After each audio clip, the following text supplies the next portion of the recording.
And we're off. I think we're off. All right. Coming at you live. So Rich Howells of NEPA Scene. This is the Ask Me Anything. Ask him anything. Ask me anything to ask him, and we'll get some good answers. We're coming at you from Wilkes-Barre in the Accelerator, the new home of NEPA Scene on the ground floor. I'm sure we have contact information if you want to send them. Don't send anything. You can deliver it to Richard himself. This is already going bombs. I was immediately pumping the brakes on everything I was saying because I figured that's the way it was going. So we're here tonight to find out a little bit about Rich Howells, the guy that you see behind the scenes of all of the NEPA scenes. Right off the cuff that came. So, Rich, you want to start out by talking a little bit about yourself? Like, who are you? Where do you come from? Okay. Let's see. I am 38. I am from West Scranton. Went to St. Patrick's in grade school. My high school was West Scranton, where we met. And I graduated from Marywood. I have a bachelor's in English with a minor in writing. And I have been a professional journalist for over 10 years now. And NEPA Scene has actually taken up the majority of that now. That started a little over 7 years ago. And that's anything else you want to know? Oh, I got lots. All right. we got plenty. We got hopefully like at least an hour. We got at least an hour's worth, and I looking through some of these questions. There's something that I want to ask, and I really hope that we get to all of them because there's a good amount here. So if there are late questions coming in, if we should get through the content that we have, we'd be happy to ask some more. Please leave those in the comments below. I'd love to hear from you guys, or even if you just want to react to whatever I'm saying and tell me I'm stupid or tell me I'm great. Whatever you want to do, put that in the comments below. Keep the feed active and share it. Please share. Please like and share. That's one of the biggest ways that you can get ventures like NEPA Scene and the different things that I know you all participate in out into the public eye a little bit more so that everybody's a little bit more successful and we're really spreading the message for all these great events that are coming up in our area. So I'll jump right into one of the first questions that somebody else contributed. This is from Anthony, and he wants your origin story. So you told us a little bit about where you're from and some of your credentials. What were you doing before NEPA Scene? Okay. So I was, I had a budding career as a manager at Blockbuster, which was obviously I had years and years ahead of me of great management at Blockbuster had I not gone into journalism. So that career would have fizzled pretty quickly. But I was doing that and kind of writing on the side, doing little articles for like the Abington Journal and like any little publication that would, take me, and hoping that something would come along. And it took a while. And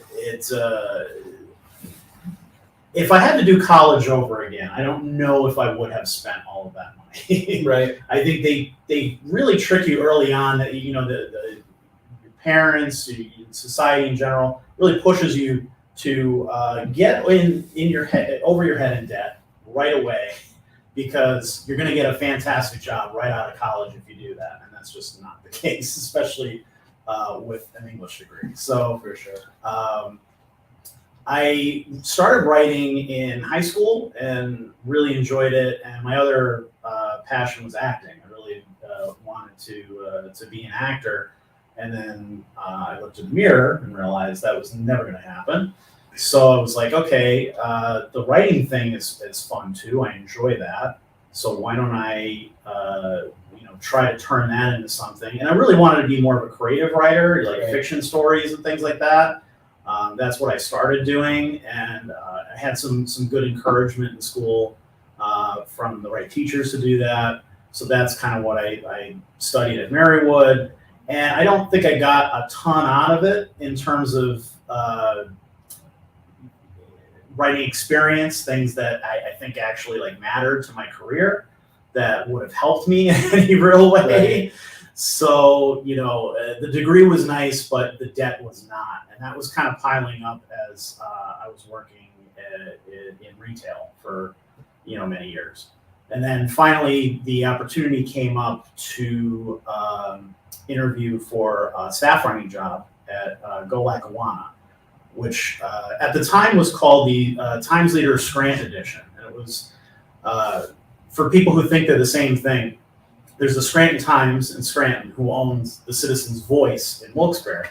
The Times Leader is the Wilkes-Barre-based newspaper that competes with them, and they wanted to start their own Scranton paper. So they had a weekly called the Times Leader Scranton Edition, and I honestly don't know how I was able to get that job. So I guess my writing was really good because I could not find where they were. Like, there was no sign out front or anything like that. So I kept driving around downtown Scranton like an idiot trying to find the building. And so I was late for the interview, and I figured, okay, I've already blown it. Right. But the editor was super nice and thankfully interviewed me based on the writing and not on my ability to be anywhere on time, which I still struggle with to this day. And I was able to become the staff writer there for a little bit. And within a few months, they said, we're relaunching the whole publication. And then they fired her. And I was like, oh my God, like, I just got this job. And thankfully, they let me keep the job. And as it turns out, they hired Chris Hughes, who I went to high school. We both went to high school with.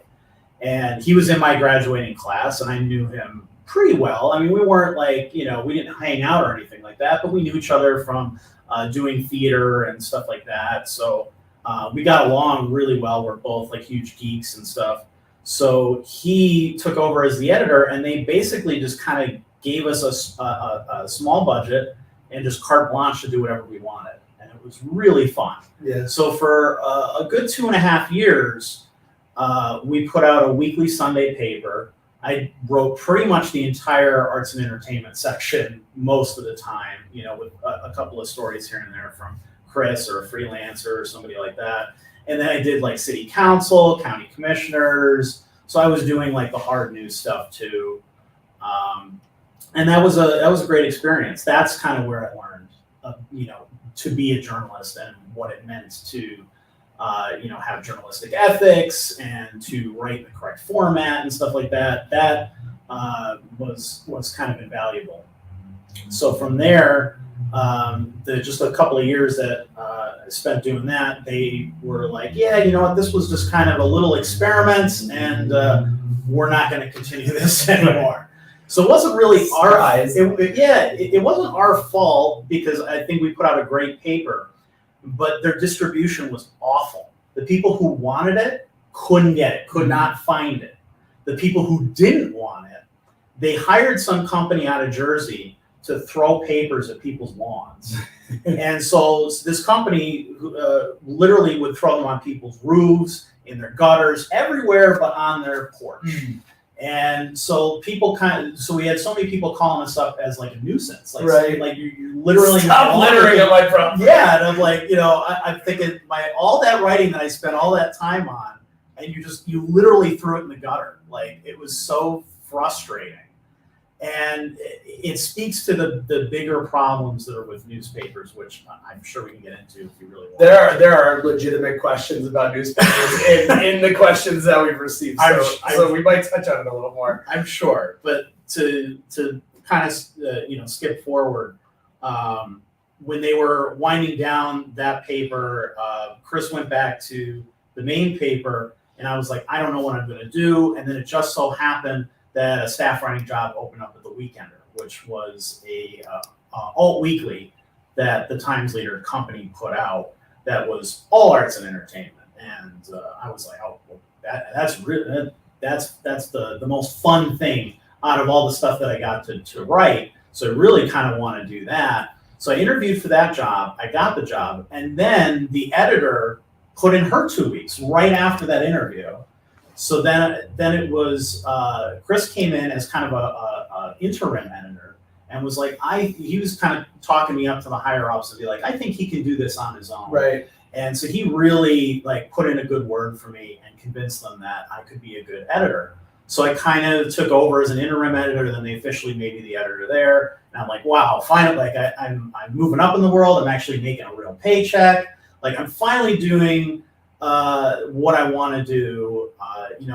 Mom and dad always wanted me to be a teacher, and I never wanted to do that. I was never interested in that. I wanted to be a writer and make, at least a semi-decent paycheck for a living. I was not expecting to roll in any money or anything like that. I just wanted to get paid to write. And so I had some great opportunities there. I did a lot of hard work. I got to pick my staff writer. Sarah, she was great. And Amanda was our designer, and Johnny Popko, you might know from the Popko Project. That's where we met originally. And we had a hell of a team put together there. And they, as soon as I took over, first thing they did was said, your budget's cut in half. So you have to do whatever they've been doing before, fill as many pages as they were before with half the budget, with no real experience as an editor, right? And then within a few months of that, the entire Times Leader paper got bought out, right? And so they changed hands and put in all these new editors and bosses and things like that. They outsourced all like a good half the jobs, if not most of the jobs. So like the paper wasn't even being put together in Wilkes-Barre, right? Which was really frustrating because to them, they thought this company saw this as easier. Oh, we send it all to this hub and they take care of it. But it was literally, I spent more time after, writing my ass off. Like I'm filling, like I probably wrote a couple of books worth of content in the time that because we were filling 80-some, 90-some pages worth of content. And just to stop you there, for a lot of this audience that's probably watching right now, they might not understand the significance of the Weekender, or in the back in the day also there was the Electric City newspaper, and these were on every corner in downtown, and it was the main way before internet was really, really big, before there were these great networks of people through social media where you could find out what was going on a weekly basis. The Weekender was the thing that you picked up unequivocally to find out what was going on in the area, and it had advertisements, and there was bartender of the week and man of the week, and lots of fun stuff that happened in there as well. So the cover to cover amount of content that you had to kind of generate was a lot to begin with, and then to hear that it went back and forth so much between logistical concerns and just the company kind of changing hands and trying to like establish its identity while you're trying to establish your identity had to be, at the very least demoralizing. You're in complaints, you got all this shift and changes in leadership, and then, you're still kind of the captain that's going to steer this ship. Well, it got to the point where I wasn't sure whether to be proud or ashamed of every issue, because I was proud of the content we were putting out. I thought we were putting out really great interviews. We were putting lots of local bands on the covers, like really getting into the local scene and talking about the bands that mattered and stuff, and giving them reviews, which a lot of them need. A lot of them want album reviews, and just people aren't doing those as much. And so like we were really putting out the content that I think we should have been, and then we were sending it to a hub that was ruining it. They would literally come back and like articles would be cut in half, pictures would be like there would be a group picture of a band and like half their heads are cut off, and they're like, approved? And I'm like, no, not approved, no. And they probably hated me after a while, but it really was like talking to a wall sometimes. Like I'd have to call them up and sit on hold and then be like, no, page 62, please fix this. Right. Please do not publish it like this. And I have to fight with them to actually publish a paper that was readable, that looked even remotely decent, that you can get from the beginning to the end of an article. Like really simple stuff. It's like these people had never seen a newspaper in their lives. Right. And so it made the process 10 times harder than it needed to be. And on top of that, when the new editor came in, who was the boss above me, like the Times Leader editor, he kind of decided, I'm going to start changing the way all these things work for no real good reason. Everything's worked great for how many years, but I'm going to come in here and I have a better idea of how to do it, supposedly. Wasn't from Northeast PA, had no connections to Northeast PA, so that made it worse. Right. And our first conversations we had, he seemed to like it because I was saying we need to go more digital. We're not focusing on our website enough. Our website is unnavigable. Half our articles don't go up right. To this day, Times Leader, please fix the fact that your photos toned for print, run online. I don't know why to this day they still do that. They're all washed out. All the pictures look horrible. That's why, because they're sending the ones that are supposed to be in print and putting them online for whatever reason. So we had what seemed like a good conversation. I want to do a podcast. I want to do this and that. And he's like, yeah, because he's a younger guy and he gets it that we have to be more digital. And then he said, well, my idea is to combine the features department with the Weekender. And I said, well, I'm not trying to overstep or anything, but you asked my opinion. I just think that the features department is for like little old ladies who do gardening on the weekends. The Talkback 16 crowd. Yeah, and want recipes to make and things like that. The Weekender crowd are like the young 20-somethings that are going to the bar. They want to know which bars are the cool bars to hit. They want to know what bands they should be seeing on the weekends. Like that's the two different things. So if you're combining them, like we did share stories on occasion, but it was I don't think that was the right. I just didn't think that was the right move. From that point on, he just decided, I'm making your life miserable until you quit. Yeah. Like he just completely undermined everything I did. Everything was an argument.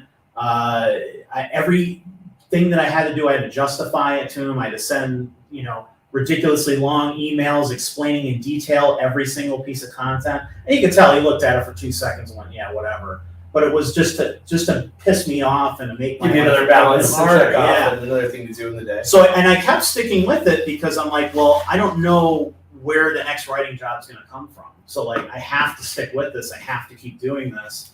And so finally he came up with the idea, well, I'm just going to go ahead and restructure everything. And that's how I'm going to get rid of them. So they restructured everything. They gave me a severance. They only paid half the severance, never paid the other half. So it would have cost me more to take them to court than actually get the money that I deserved. So they gave me the severance, and I took that money and I used it to start NEPA Scene, which eventually put them in the ground. Not that was my goal. Right. Maybe a little bit when I first started, there was maybe a little bit of that, revenge sort of thing. But it was really more the fact that I actually had the idea for NEPA Scene 2 years before that, because when Go Lackawanna was winding down, I bought the domain name nepascene.com. I reserved the Facebook, the Twitter, and the Instagram. And you could check the dates on them if you don't believe me. You can go back and look. Broke the fourth wall a little bit and gave the camera a see. You hear that? It's a little tea there. It's 2 years for any of you non-believers out there. Right. Well, people think. I'm sure we'll talk about this too. People think the media is full of shit. Right. Whatever we say. Yeah. What does that mean? Yeah, exactly. And behind the scenes, I can tell you, a lot of it is full of shit. So, I already had the stuff ready to go. I had kind of a layout in mind. I'm like, well, I'm going to take the next few months off, living on this pittance of the severance, and I'm going to build up NEPA Scene. So I started writing content for nobody. Right. Nobody was actually seeing it yet. Right. So that when I launched, I was like,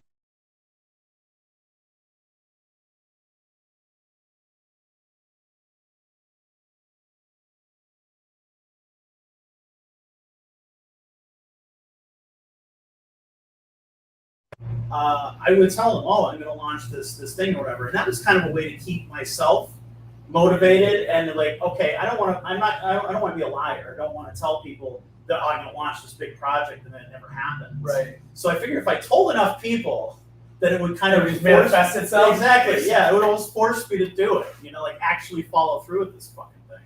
So September came around, and I launched it, and people immediately we got 2,000 likes overnight. Yeah. Because people were hungry for it. And in the meantime, the Weekender had kind of gone in a sorry state because the editor got rid of me, brought in a friend of his to replace me. Yep. Who had no experience as an editor whatsoever and was also not from the area. What was his name? Her. Her name. Okay. There was another. I remember vaguely from the time there was people that were writing for the Weekender that became super problematic. Remember wasn't there a guy that was a columnist? Right, the columnist. Do you remember that person? Do we not want to say that person's name? We probably shouldn't. But I know it's funny that I remember that because I remember the fervor around it. And see, that's the thing is when I talk to people about the Weekender now, it sucks because there's so many years that myself, my staff, and everybody before me put out incredible content, great stories, amazing stuff, and all of that was wiped away overnight. Because this wasn't even a gradual decline. It was a hard drop off from what the content that your team was providing versus what happened almost in the next day. But it manifested in the next week or whatever next paper came out. It turned into a gossip rag, essentially. It was strange. It was bizarre. Like the stuff that they were, and I think that's because she didn't know what she was doing. So she was like, you know what? Go ahead, staff writer I just hired. Do whatever you want. So Right. he was doing what he wanted to do. But I don't feel like that was what the Weekender was. It wasn't the legacy of the Weekender. It was like his. It wasn't the vibe. It was his own publication. Yep. You might as well have just changed the name. So he did this awful column where he basically his whole column was a frat boy sort of thing. Right.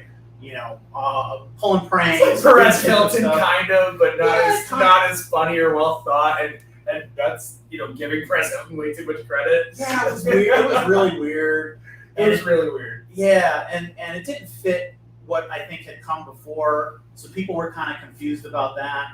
And then he wrote this column where he essentially said, I went out to the bar one night and some veteran saw me wearing an army jacket and thought I was a fellow veteran, and he bought my drinks for free, and I let him do it. Right. And so it was literally the definition of stolen valor. And I do remember before this, like this guy was being super snarky, and it was almost like anybody from our area can take a big old shit on the area and make a joke. Oh, it's so somebody in their group laughs about it. We're snarky.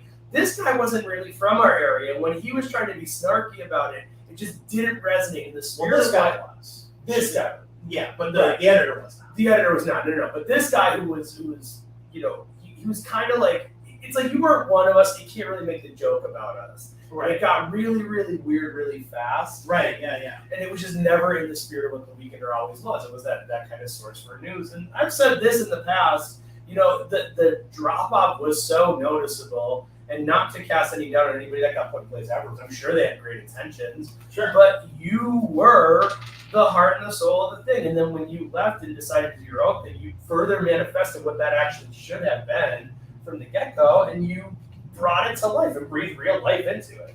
Well, I always felt like most media is extremely negative, and it focuses on the negative because that's what sells. That's what's on the front page is your murders, your corruption, your whatever, and arts and entertainment is in the back, and you're lucky if the readers get there. So I felt like that stuff should be in the forefront, and we should take a more positive spin, and that's what I chose to do with NEPA Scene. And meanwhile, they were making headlines literally across the world. There were like UK papers writing about the stolen valor thing, whatever. So that was a total disaster, and I felt like, okay, well, I guess now he knows he made the wrong choice. He definitely knows now. And then they had their Weekender Awards, where anyone can vote for, best this, best that, best writer, best blogger, best barber, best bartender, that sort of thing. Mm-hmm. Well, guess who won best blogger? Oops. Yeah. How embarrassing. Yeah. So they had to literally, and I went. I was like, oh, this is too good. I had to go and accept that. And maybe it was a little petty of me, but I was like, yeah, no, I gotta take this. And then, thank you very much. And I said thank you so much, but I would please really appreciate if you'd update your website and take my name off of the staff page. It's just not the vibe that I'm going for these these days. Right. It's just not the attitude that I want to take, and I don't want my name associated with that sort of content. It was gone the next day, so I give them credit, they did that. But it's never been the same since. They've tried to revive it a bunch of times, relaunch it a bunch of times. They took the whole pandemic off. You know, when the arts scene needed it the most, it disappeared. So I can't speak for the people who work there now, and I wouldn't even pretend to. Yeah. But even then, I wasn't paying attention to what they were doing, because one thing I learned in the papers was they are very focused on the other guy. Yeah. If the paper across the street is doing this, you got to go do it too. Right. And my thought was, well, they already did it, so why are we doing it too? Obviously, there's going to be crossover. You're going to report on the same stuff and whatever. But I felt like you're not making an identity either. Like if they got an exclusive, a scoop, or whatever, then you go get an exclusive, a scoop, or whatever. Like right. Show them up that way. Don't keep doing this game where you try to go back and forth and try to produce the same content twice. Because sooner or later, readers are just going to go, well, I'm only going to read one or the other. I don't want both. Right. And because they're both producing the same type of stuff. So I felt like NEPA Scene stood out right away because we were more digital forward. We were more, when the concerts happened, like the announcement was right away on our site. When we started doing podcasts right away, and it was before podcasts were like a really big thing. It's not to say that there weren't plenty out there, but there wasn't a lot in the area. When I started it, I Googled, I searched, whatever, because I wasn't sure if I was going to call it NEPA Scene podcast or something else. There were no podcasts with the word NEPA right. or Northeast PA or Scranton or anything in it at all. There wasn't one. Then once we did it, they all started pumping up out of the woodwork. Scranton this, 570 this, Northeast PA this. And not to say that, I'm sure most of them probably never even heard of me. I'm not saying anyone was trying to copy what I was doing. But I'm just saying that I think we were ahead of the curve in terms of what people wanted. Right. They wanted podcasts. They wanted when live streaming launched. We were right on top of that right away. As soon as Facebook and stuff started integrating live streaming, we were right there doing it right away. The other guys literally didn't do it for years. And then when they did do it, it was like for 5 or 10 minutes here. I was streaming entire shows. Yeah. I was going to show after show, recording them and, archiving them for people to see later. And maybe the sound wasn't the best or the picture wasn't the best, but I did the best on the budget that we had, which was pretty much next to nothing. You guys also kept that energy kind of through the pandemic. As soon as it was allowed, you guys got back to, broadcasting and kind of bringing live music to the living rooms of people in here. Realistically, I was 100 feet away, living close to the V spot, watching you guys broadcast from the V spot during the pandemic, and that was pretty awesome. Yeah, that was so much fun, and we got great feedback from that. The bands got great feedback from that because we did it safely. Everybody was wearing masks and social distancing and the whole 9 yards, and even we were starting it right away in the first month or two, and we still didn't know exactly how long it was going to go on for, and what how much. Okay. Is this really something? Is it as dangerous as they're saying it is? That sort of thing. It was a lot of uncertainty early on, but I felt like, well, we can't just let the arts suffer and die in the meantime. And I think a lot of people did. They just kind of forgot all about that sort of stuff. In terms of content producers and things like that, they really weren't focused on these guys the way they should. And I think a lot of it was just that it's every man for himself at this point. Nobody knew what the future was going to be. People were losing their jobs left and right. People didn't know what to do. So I just felt like, well, we should just keep doing what we know how to do, and try to take people's minds off for a few minutes. I think that's what you accomplished. I think it definitely kept people sane, but it also kept some awareness that there's going to still be something afterwards. We don't know when that's going to be, but we're going to show. If you know anything about the history of the area, that goes back to the coal miners, and there's always been this indomitable spirit, and it manifests in so many different ways across our area and the different cultures that are here. That it was very nice to see, if nothing else, that things were still going to happen. Yeah. But it was refreshing too, because it brought something else that we weren't experiencing.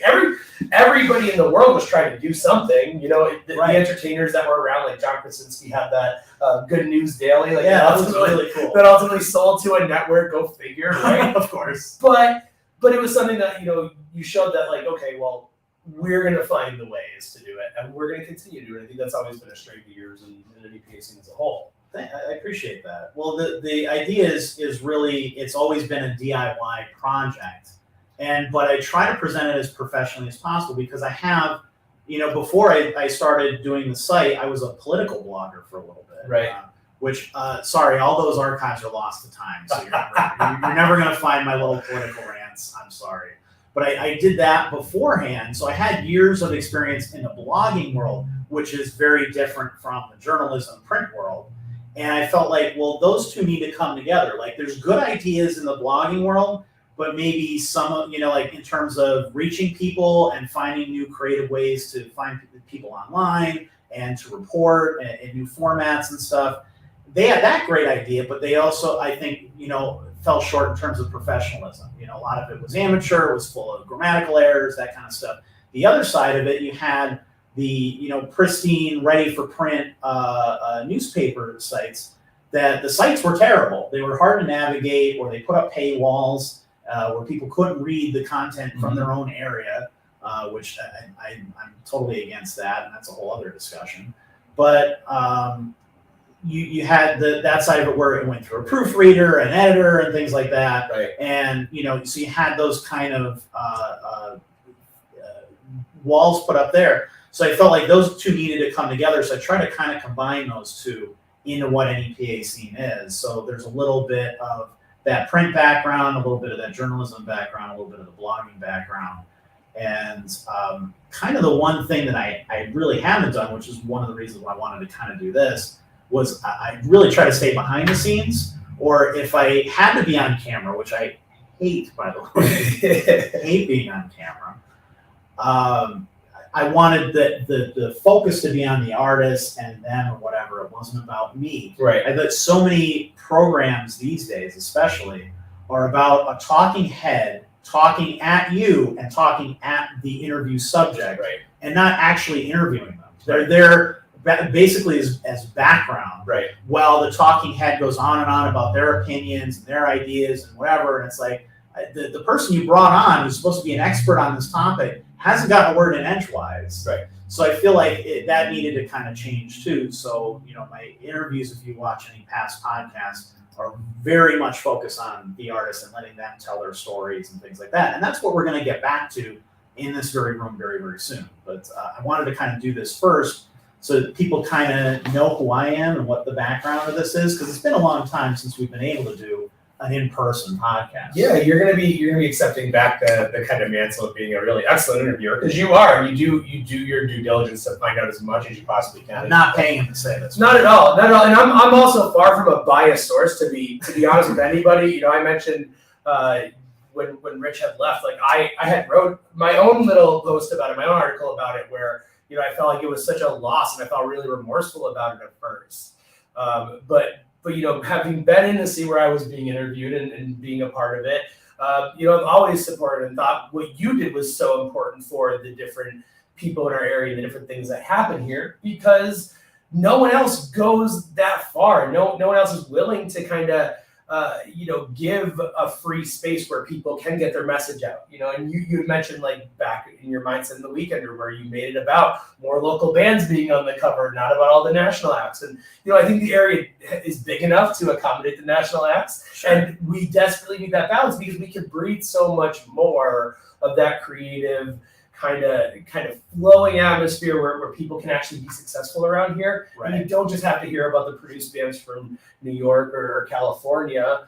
But moreover, like, you don't necessarily have to go and haunt a bar every weekend if you know where to look for the information. I think that's probably the biggest aspect where you're a resource. And I really think it's remarkable that you've made it this long and have kept your soul, and now you're even being courageous in introducing yourself back out there and saying, like, hey, here's who I am, because I know as being a longtime friend and a longtime supporter, that there are a lot of people that would give you some guff about the way that you handle, scheduling things out and being on, your platform. And I don't think that the awareness and the reality in their universe is that you do a lot of this on your own accord, and a lot of it has been free for you to do for such a long time. And I don't know that people really grasp the gravity of how pro bono the work that you do is, and how much more support you could use from the area in some cases. And I'm not calling anybody out. If you feel like that resonated with you, then like and share this right now, because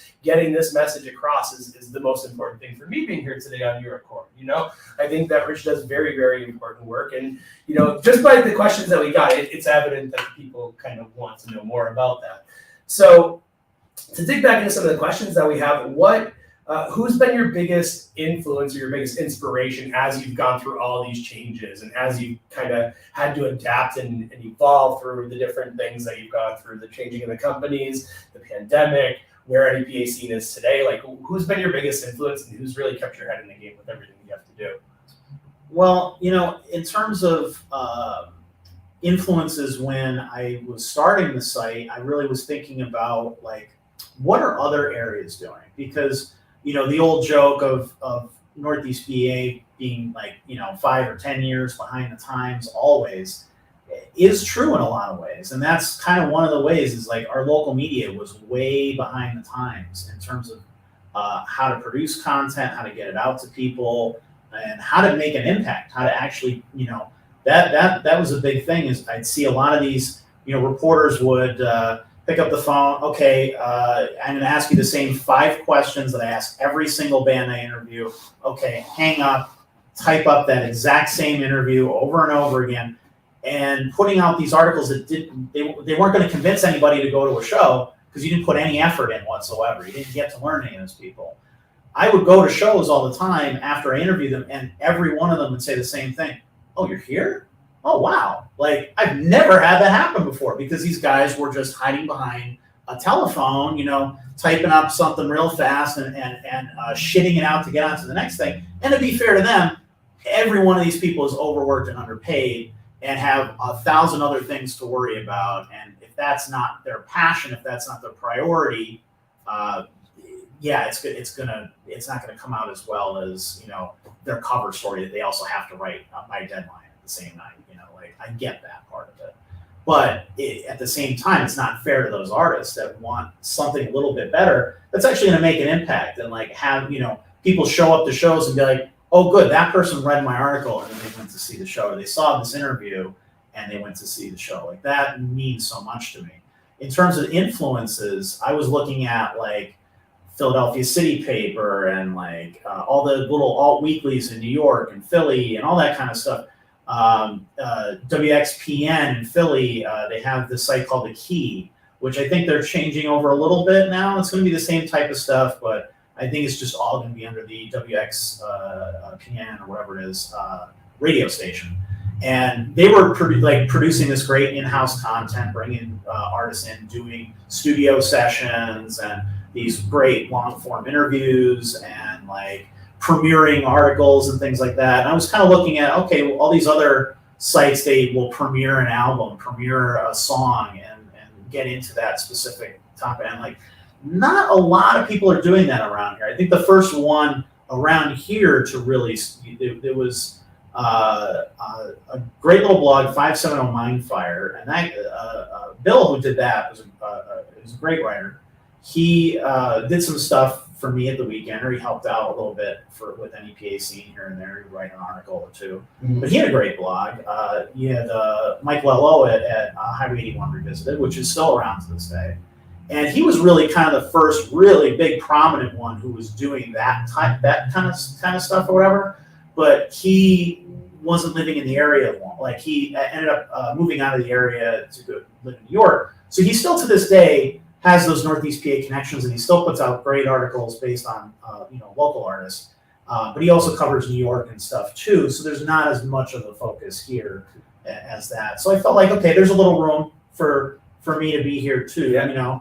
And I didn't want to I don't really, and this sounds terrible, I don't try to read too much of that stuff, because I don't want it to influence what I'm doing. Right. I don't want to have that subconscious read something. Oh yeah, that sounds really good, and then you type it out, and now it's. I feel like that would be something really important for you to keep your inspirations your own and yeah, your own, and not so leave yourself susceptible. I was more in terms of influences, looking more at what is Rolling Stone doing now? What is these little alt weeklies? What kind of content are they producing? And that sort of stuff.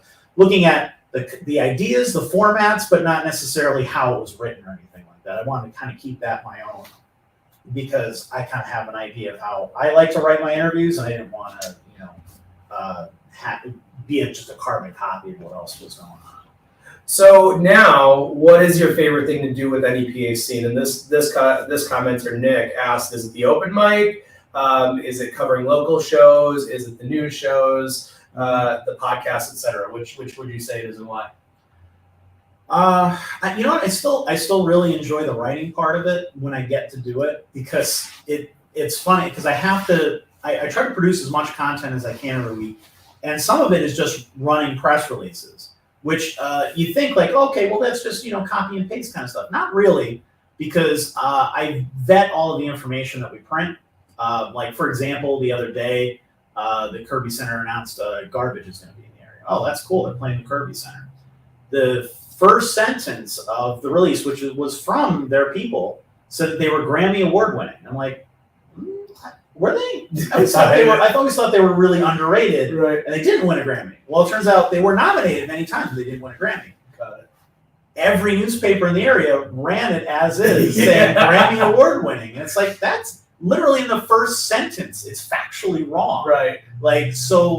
You do have to take that extra time to kind of vet the information, make sure you're putting out the correct information and putting out all the information people want. There's nothing worse than when somebody clicks your article, which is so hard to get in the first place, because everybody wants you to just spill it in the comments. They won't click the article. They'll sit there and wait for a couple of hours for someone else to tell them something that they could have just clicked on and learned in 2 seconds. Right. For some reason, they just don't want to click the articles. So I make sure that all the information is there that they actually want. The price of the tickets, what time doors open, what time the show starts, all that kind of stuff, so they can find it later through Google or however they end up finding us. So I think that's such a small way too that just when you talk about what you produce versus what is produced out there, where it does really help all of the parties involved. It helps the venue. It helps the people plan. It helps, it just helps to get the message across. If this is something that interests you, here it is in a nice gift wrap package where you can go and then execute, getting your ticket or going to the thing. Because you have to do that. Right. People kind of expect that nowadays. And social media is making it harder and harder because of these ridiculous algorithms where they've decided now that whereas a few years ago they really favored my content, now all of a sudden it's well, no, we favor your racist rants from your uncle. So now you're seeing more of that in your feed and less of my articles in your feed. So it's much, much harder to reach people.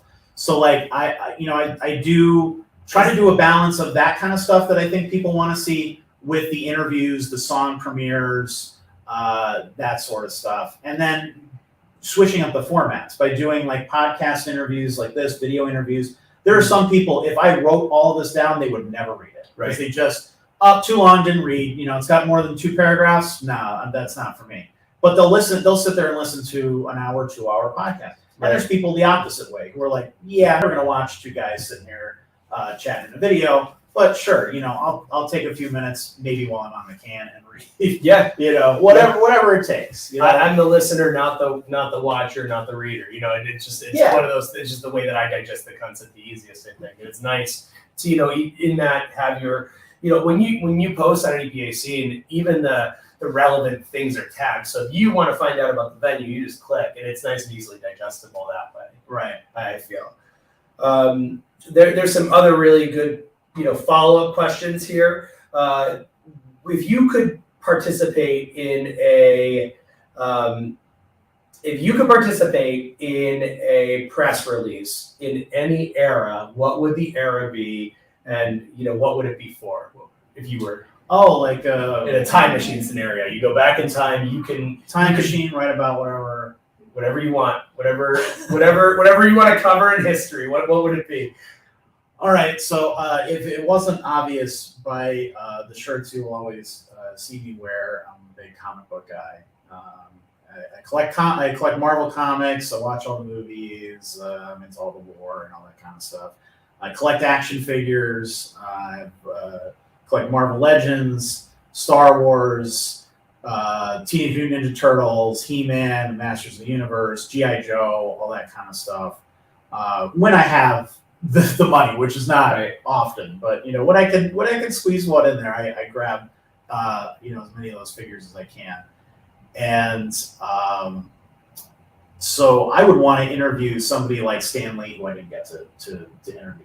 I did get to meet him, got his autograph and stuff like that, but it was like in your typical convention setting, And I always saw like who would get to interview him, and sometimes it was like, oh great, like someone really knowledgeable like Kevin Smith is sitting down with them. This is going to be great. And then other times it was like, some news outlet who's like, hey, let's put the intern on to talk to the old guy. And they're like, so you like comic books?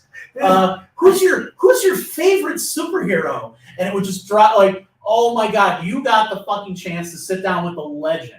The obligatory legend. But you like Batman too, right? Like something like that. You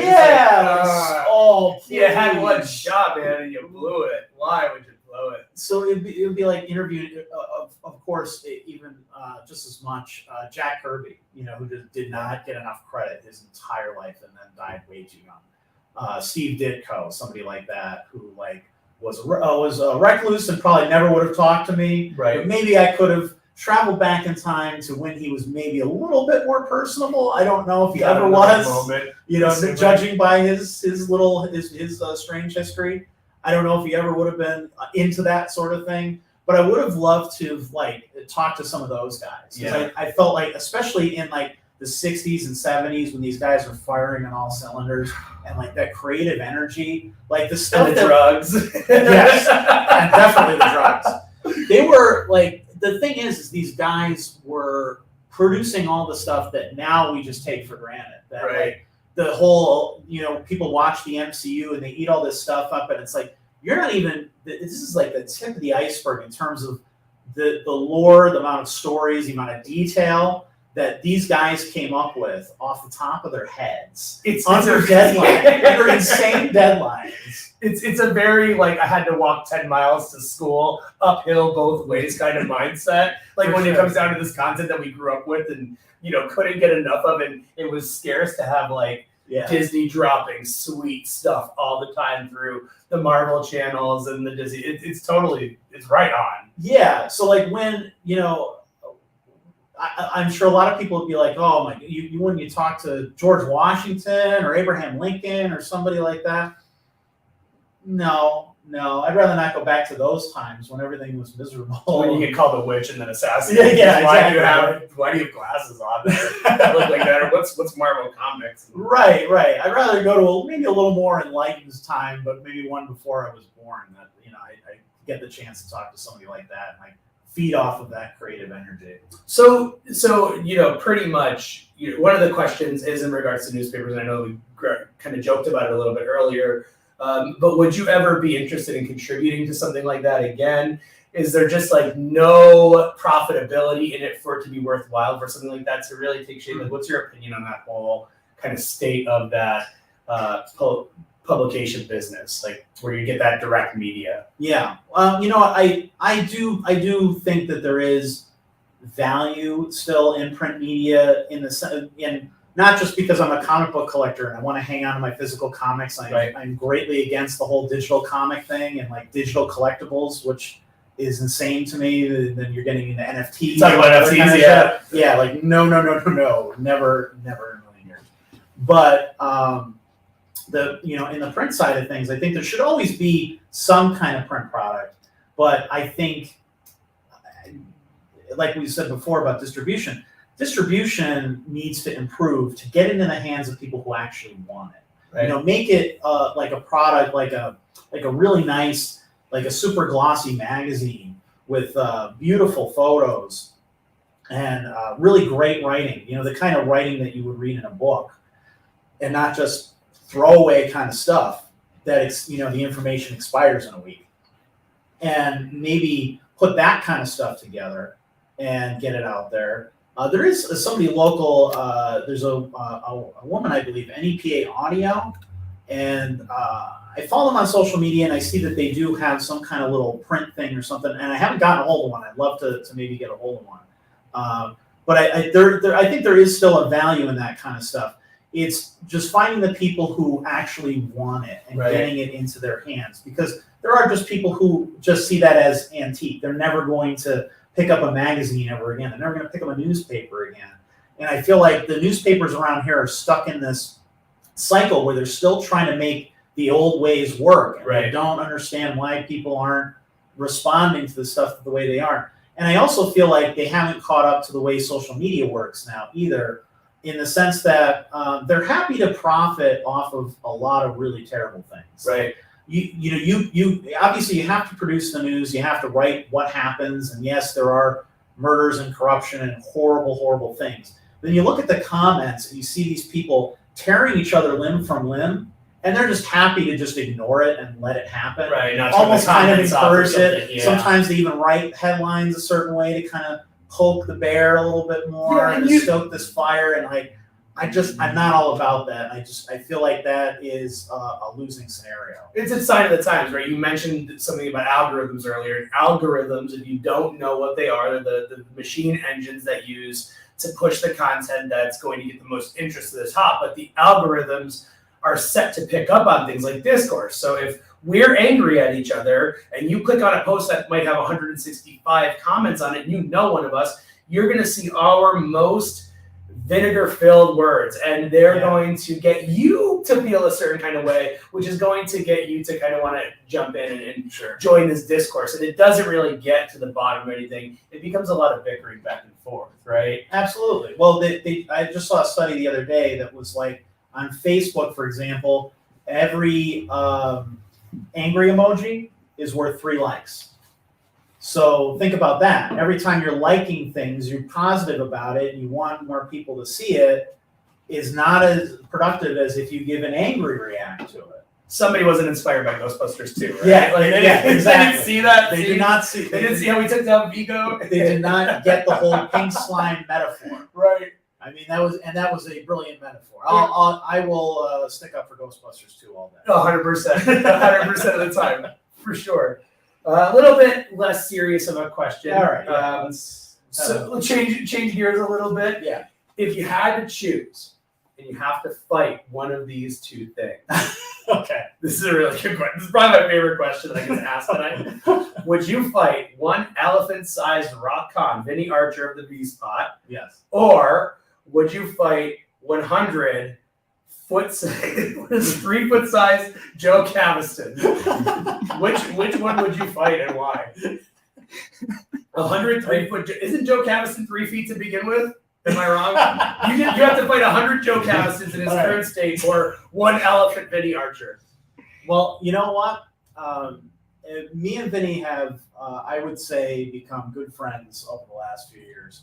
So I feel like, and not to say that I'm not friends with Joe Caviston, but I don't see Joe nearly as much. Around the music conference, we see each other the whole weekend. But when it comes to I see Mr. Rock Khan on a weekly basis. So I feel like I could somehow soothe the beast. Like I could get him to stop attacking if he was fighting. I feel like I could calm him down enough, because I have that experience with Vinny when he's in his crazy manic state sometimes. That I feel like I can handle that. You're a braver man than I see him in his manic state. It makes me even more terrified to fight an elephant or deal with an elephant-sized version of him. Well, I love him much. It is many years of dealing with all kinds of artists, because there are some that are the best kind of people, and there are some that are the worst kind of people. Right. So, and I try to treat them all in kind of the same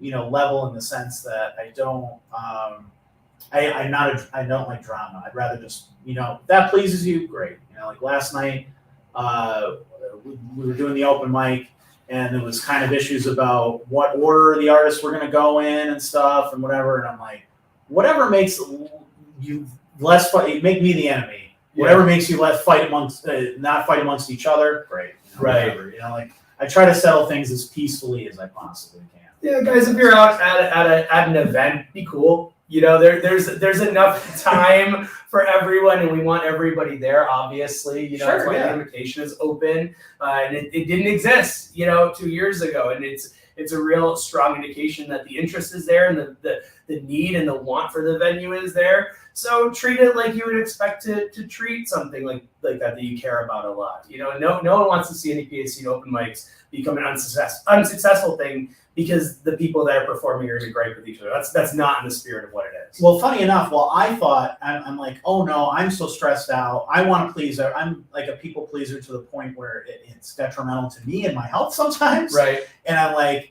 oh no, things are all going wrong. And then 5 minutes later, one of the artists who it was his first time at the open mic, he gets off the stage, and he's from out of state. He just moved here.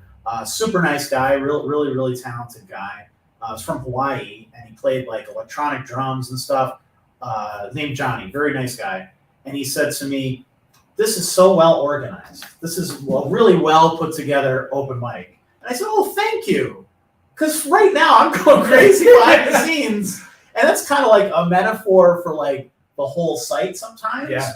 Where like I'm trying to put this out as a professional publication, so to speak. Something that gives you the information that you want, that is entertaining, that is fun, and makes you forget about some of the bad stuff in the world. And behind the scenes, though, it's like I can't tell you how many months went by where it was like, if we don't find a sponsor, we're done. Right. If we don't, if I don't figure out how to pay this bill, we're done. Right. That sort of thing. Because it took off so fast that I had to produce content at this momentum that has to be kept up every week. So imagine doing that for 7 years straight without a real break, without a real vacation that didn't last more than maybe 4 or 5 days, right, once a year, if I was lucky. And it gets so stressful behind the scenes that I don't want that to project into the content itself. So I feel like maybe people don't see that part of it. Yeah, and I think that you're obviously a perfectionist, right? And I think that it's important that the people that do participate give you that feedback sometimes, that objective for people. I'm glad that you got that perspective, because that's not something to me saying like, hey, this went really awesome tonight. You might not take it to heart as much because I give you that feedback whenever I can. But somebody who's just come to one of the events for the first time to give it to could obviously be a big deal. Yeah. It means a lot when people do that. Or they see me and they're like, oh, I saw that article, it was really good, or I watched that podcast, it was really fun, or whatever. Like that's great. Like just knowing that people are out there, because I think that's another big thing is when the almighty algorithms are telling you to react to bad things. I'll see people, friends of mine, all day long, boom, typing up these crazy rants and fighting with people all day. And then I see them out and they'll say, oh, I saw that article, it was really good. I said, I didn't see your like on it. I didn't see your share on it. It's like, you're killing me, man. Like if you really legitimately enjoy it, just that free thing that costs you no money at all to share with more people, even if you do it in person, just tell somebody like, hey, if you're not following them on Facebook or something, you should, or Instagram or whatever. Like that really does go a long way, because I have no money for advertising. Like when I launch this thing, usually publications have big sponsors behind them, big money to buy billboards, and I didn't have any of that. Right. And the media, all like for the most part around here, see me as competition. Right. So even though they're a full building full of people, and granted, those staffs have shrunk more and more and more, but there's still a building full of people versus one guy with a blog. It's also a building full of people. It doesn't necessarily focus on the things that you're focused on either. They might bring it up as a story, but they're not getting involved with the local artists and everything else that they also could be helping on a weekly segment for 5 minutes. I feel like they could, a lot of them could do more, and they just don't, for sure, for whatever reason that is. And it's not to say, and I think maybe people are watching this and they're getting like that I'm adversarial with them. I would work with them anytime. Right. I think you mentioned like, would you write something for them? Absolutely. pay me, motherfucker. But yeah, I would absolutely, write for any of them if they gave me the opportunity to do that. But there's this, and it goes back to them being that old school mentality of if someone else is also media, they are bad guys. They are competition. We must crush them. And that was very much, like, even though Go Lackawanna was completely different from the Scranton Times, Right. that was their attitude towards us: crush them, get rid of them. And it was like, there's this audience is big, like the city's big enough for the two of us. We could all produce content, and we can all share an audience. Right. But they just would not see it that way, and I think a lot of them do. So I try not to bring that into NEPA Scene at all. If a show's being presented by a local radio station, I'll promote it, even though they're not paying me to do that. The Scranton Times, the Times Leader is bringing you this show. Great, I'll promote that show. Never ask for anything from them. If I did the same, though, if I sent them a press release and said, hey, we're doing the NEPA Scene open mic, or we're doing this and that, they'd never print it. Right. And they never have.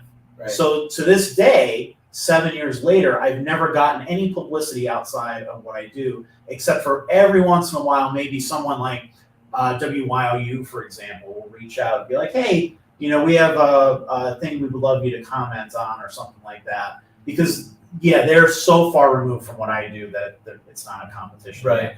But I've had other things where one of the local papers would call me up and say, hey, can we get your a quote about this? And I'll say, yeah, I absolutely will give you a quote. Will you print it, though? And, well, yeah, of course we print it. Why would I be wasting everybody's time? I said, run it by your editor. And I'll get a call an hour later. Yeah, the quote you gave me, I can't run that. Right. Because the editor, You were right. And so, like, even in the same building, they couldn't all agree or disagree as to whether I'm the good guy or the bad guy or whatever. So, but in the meantime, I'm like, I could really use that promotion. Right. I could really use something outside of my own platform that I've had to build from like zero all the way up, hoping that, other people will hear it. And so that's definitely been a frustration, and maybe something will change at some point. I don't know. Well, maybe as you continue to grow, cooler heads prevail, or somebody more progressive comes along and says, why haven't we, untapped this resource that's never been, really utilized in the way that we can, and find that, professional relationship where it could work together. Because there have been great aspects of cohesion between like radio personalities and news personalities in our area before. And, I know some of those end up that they're under the same umbrella. I know some of them are not. But it's something to be hopeful for, at least, right? Because the outlook for the area, it doesn't seem like things are going to be slowing down as far as the scenes are concerned with the arts and the entertainment and the different businesses that are coming to us. There's a lot that's going to be out there. And something that you said about liking and supporting is simple, but like you can support all the things that you love in our area by doing those things very easily, just by doing the free thing and liking and sharing it, and even throwing a comment and giving your feedback that's objective. I know we're coming up against time. I have time. I have time. Are you I'm good. Our producer behind the scenes. I got a couple more questions. Thank you, John, by the way. To ask Of course. John Fry behind the scenes making all this happen, because I would not have been able to do any of it. I'm not technical. I'm barely a pretty face. Yeah. So Vinny, we mentioned before this, the elephant-sized menace. He submitted a question, and he said, I need to cut back on my drinking. Wine as well, but mostly drinking. Is your new offices alcohol free? And if so, well, no, they're not. Sorry, Clearly not. And if so, are you looking for a Yeah, listen 7 up, p.m. to someone. 2 a.m. assistant? Have you ever asked a question during an interview where the reply was, "You need to go fuck yourself"?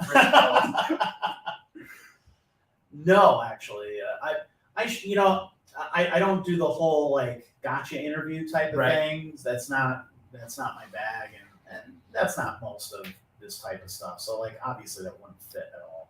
So I don't really do that sort of. I don't really ask those kinds of questions that I think will be offensive to anybody. But I do like to get personal if they will let me do that, because I think that stuff is going to let them come off as more genuine and real and that sort of thing. So I'd like to see those types of things touched on if they'll go there. In terms of needing assistance, yeah, sure. I'll as long as he's not elephant size. Elephant size Vinny would not work in here. Yeah, Normal size Vinny doesn't work very well behind the bar. I mean, he's such a big personality. I mean, it doesn't even fit in the V spot. His personality fills the room for sure. For sure. The personality. All right. So in the same spirit of that question, have you ever had an interview or an interaction with one of these celebrities, maybe from our area, maybe not, that just did not go well, and it was like very difficult to finish the interview or to finish the segment? You're gonna love this answer. No, I already know. Just by you saying that, I know what it's gonna be. You do? Is it Hagar the Horrible? Is it the Comedy Viking? No. Okay. No, it's actually. I would have really loved it if that was. Go ahead. Enough about me. No, we get along really well. It is one of the things that I did when I don't do as many national artists now. I get offers all the time to do stuff, like people come to the Kirby, the arena, and stuff like that. And usually I'm just kind of too busy, and I'm kind of like over that. Like I did that for a while. Like when I was in the papers, I was producing those kinds of things constantly, along with the stuff on the local artists. So I felt like, okay, I nailed a lot of the ones I wanted to get. It's cool. If a really cool opportunity came along, I would certainly do it again. Like Gilbert Godfrey, for example. Rest in peace. But I got to interview him a couple of times and stuff. Like somebody like that who I have invested interest in. I really enjoy his stuff, and I want to talk to him. Then yeah, I'm going to get into it. But if it's just somebody coming to Montage that has been there 100 times and is maybe not somebody I really listen to anyway, I'm like, yeah, I'll pass on that. But the answer is Bill Cosby. So Bill Cosby, long before the scandals, long before this stuff was not Googleable, by the way. So for anybody who wants to be like, well, why didn't you call him out? How many years ago? Why didn't you put an end to his reign of terror? You couldn't find, this stuff was not available online. I couldn't find any kind of accusations about him or whatever. At that point, he was still America's dad. He's more America's grumpy grandfather at this point.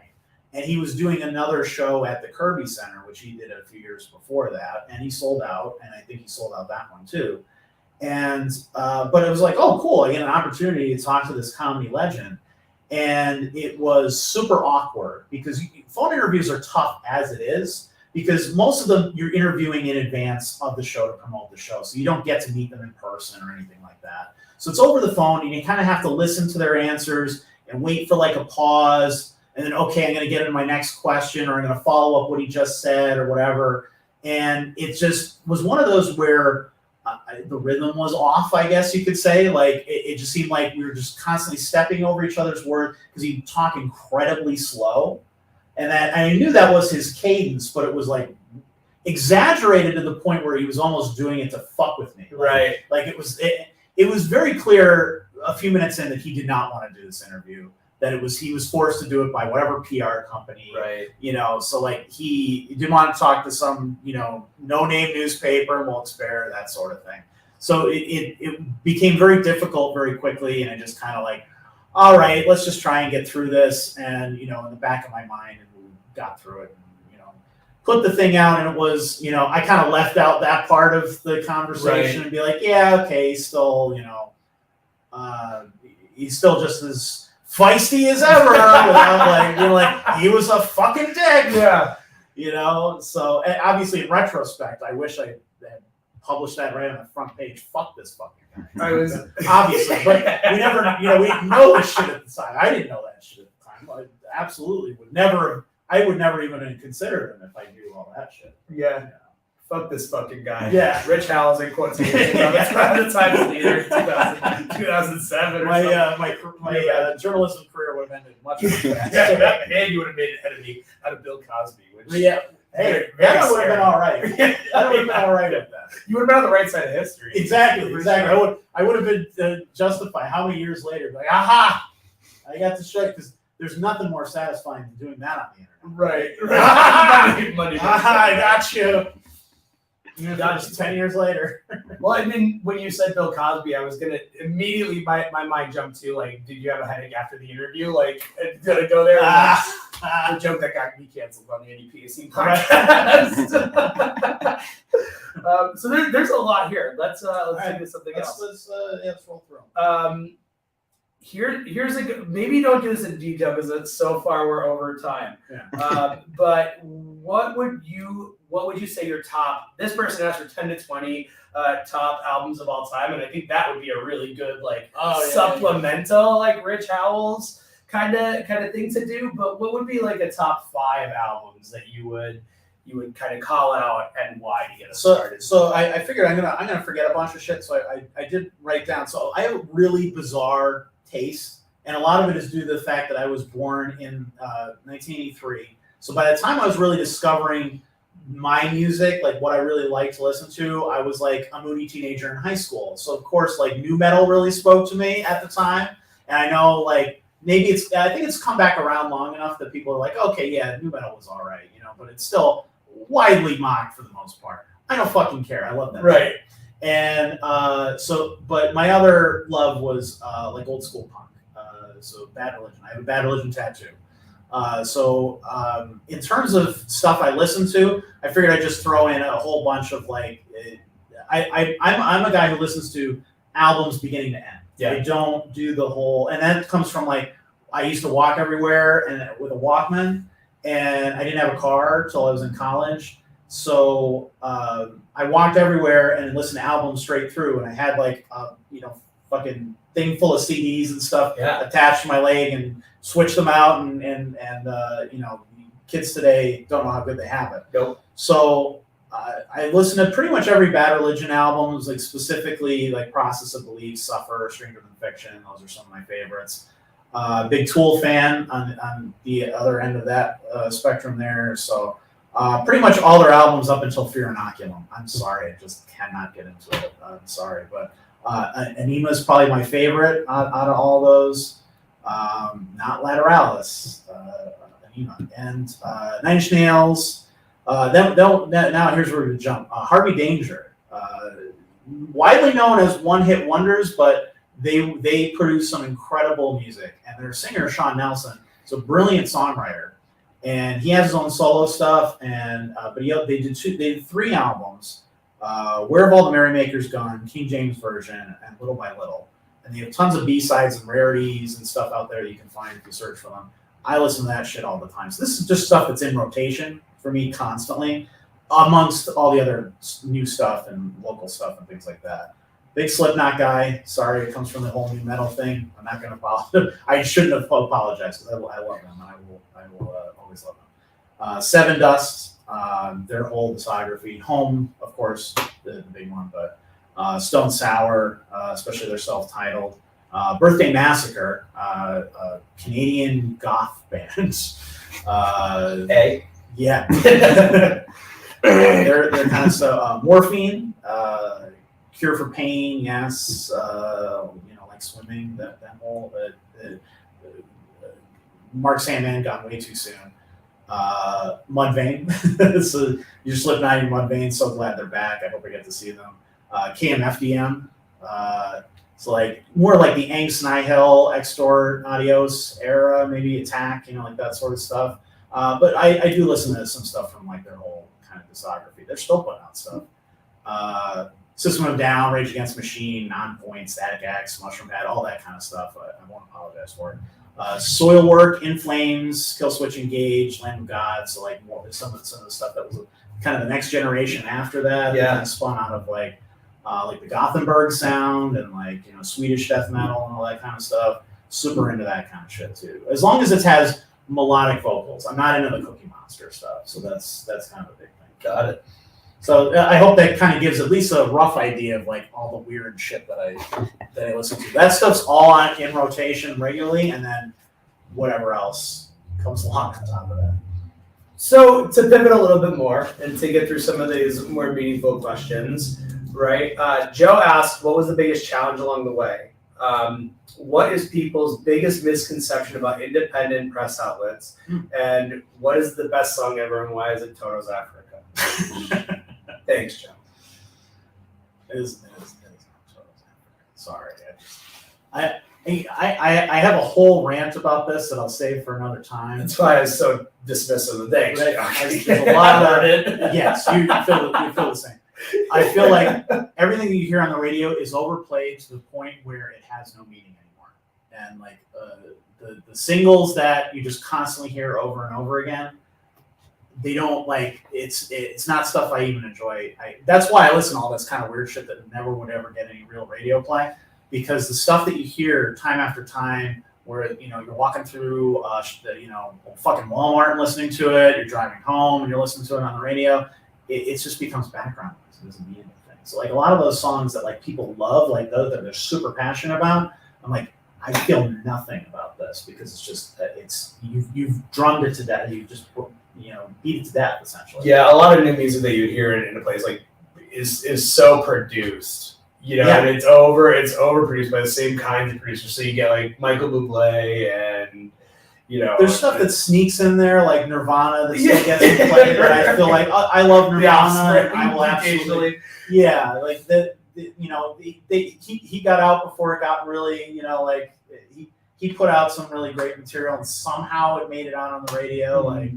Like I still like it. It's amazing to me that like they won't play like a lot of modern metal bands, but you'll be driving down the road here, rape me, rape me, and it's like, what? Why is this okay? Why is it, especially in 2022? And I'm not for censoring it. I'm glad that they play. I'm glad that they play any Nirvana. But like, why is that okay? Like these weird double standards of we can't play that song because he sounds really mean when he sings, but that song's okay. Where like your kid's in the back of the car, you're right singing along. Like, yeah, wow, okay, like whatever. Repeat the first question. I want to take them. What's been the biggest challenge along the way? Was the first part. Okay, the biggest challenge obviously was just money. The problem is everybody loves what I do and nobody wants to pay for it. Right. So I get so many, I look at the numbers and I'm like, wow, all these people are reading this, and I look at our social media following, which surpassed all of those print publications, and I'm like, wow, this is so great, but it hasn't turned. If the big building full of people and their whole sales team can barely keep them alive, right? Imagine me trying to produce just as much content as them, but it only being me, and I'm trying to make money doing it. Right. It just would never happen. So without people, I really want to shout out to all the photographers that helped me over the years. Yeah. Jason Reedmiller, Scott Kucharski, Amanda, Keith, God, so many that have contributed over the years. Basically, in trade of, hey, we want to do this, we're passionate about it, we want to take these photos. Maybe they might be able to sell prints of them and stuff like that and make some money, but they're not really like not paying them some kind of salary or anything like that. And they're getting out there and just doing it. Alex Seeley, like so many really great, amazing photographers that have donated their time and energy. Michelle, God, so many. And some writers over the years have contributed articles here and there, but it's mostly me doing all the writing and all of the editing. So there's no way I can't pay myself. Like I can't write myself checks with nothing coming in.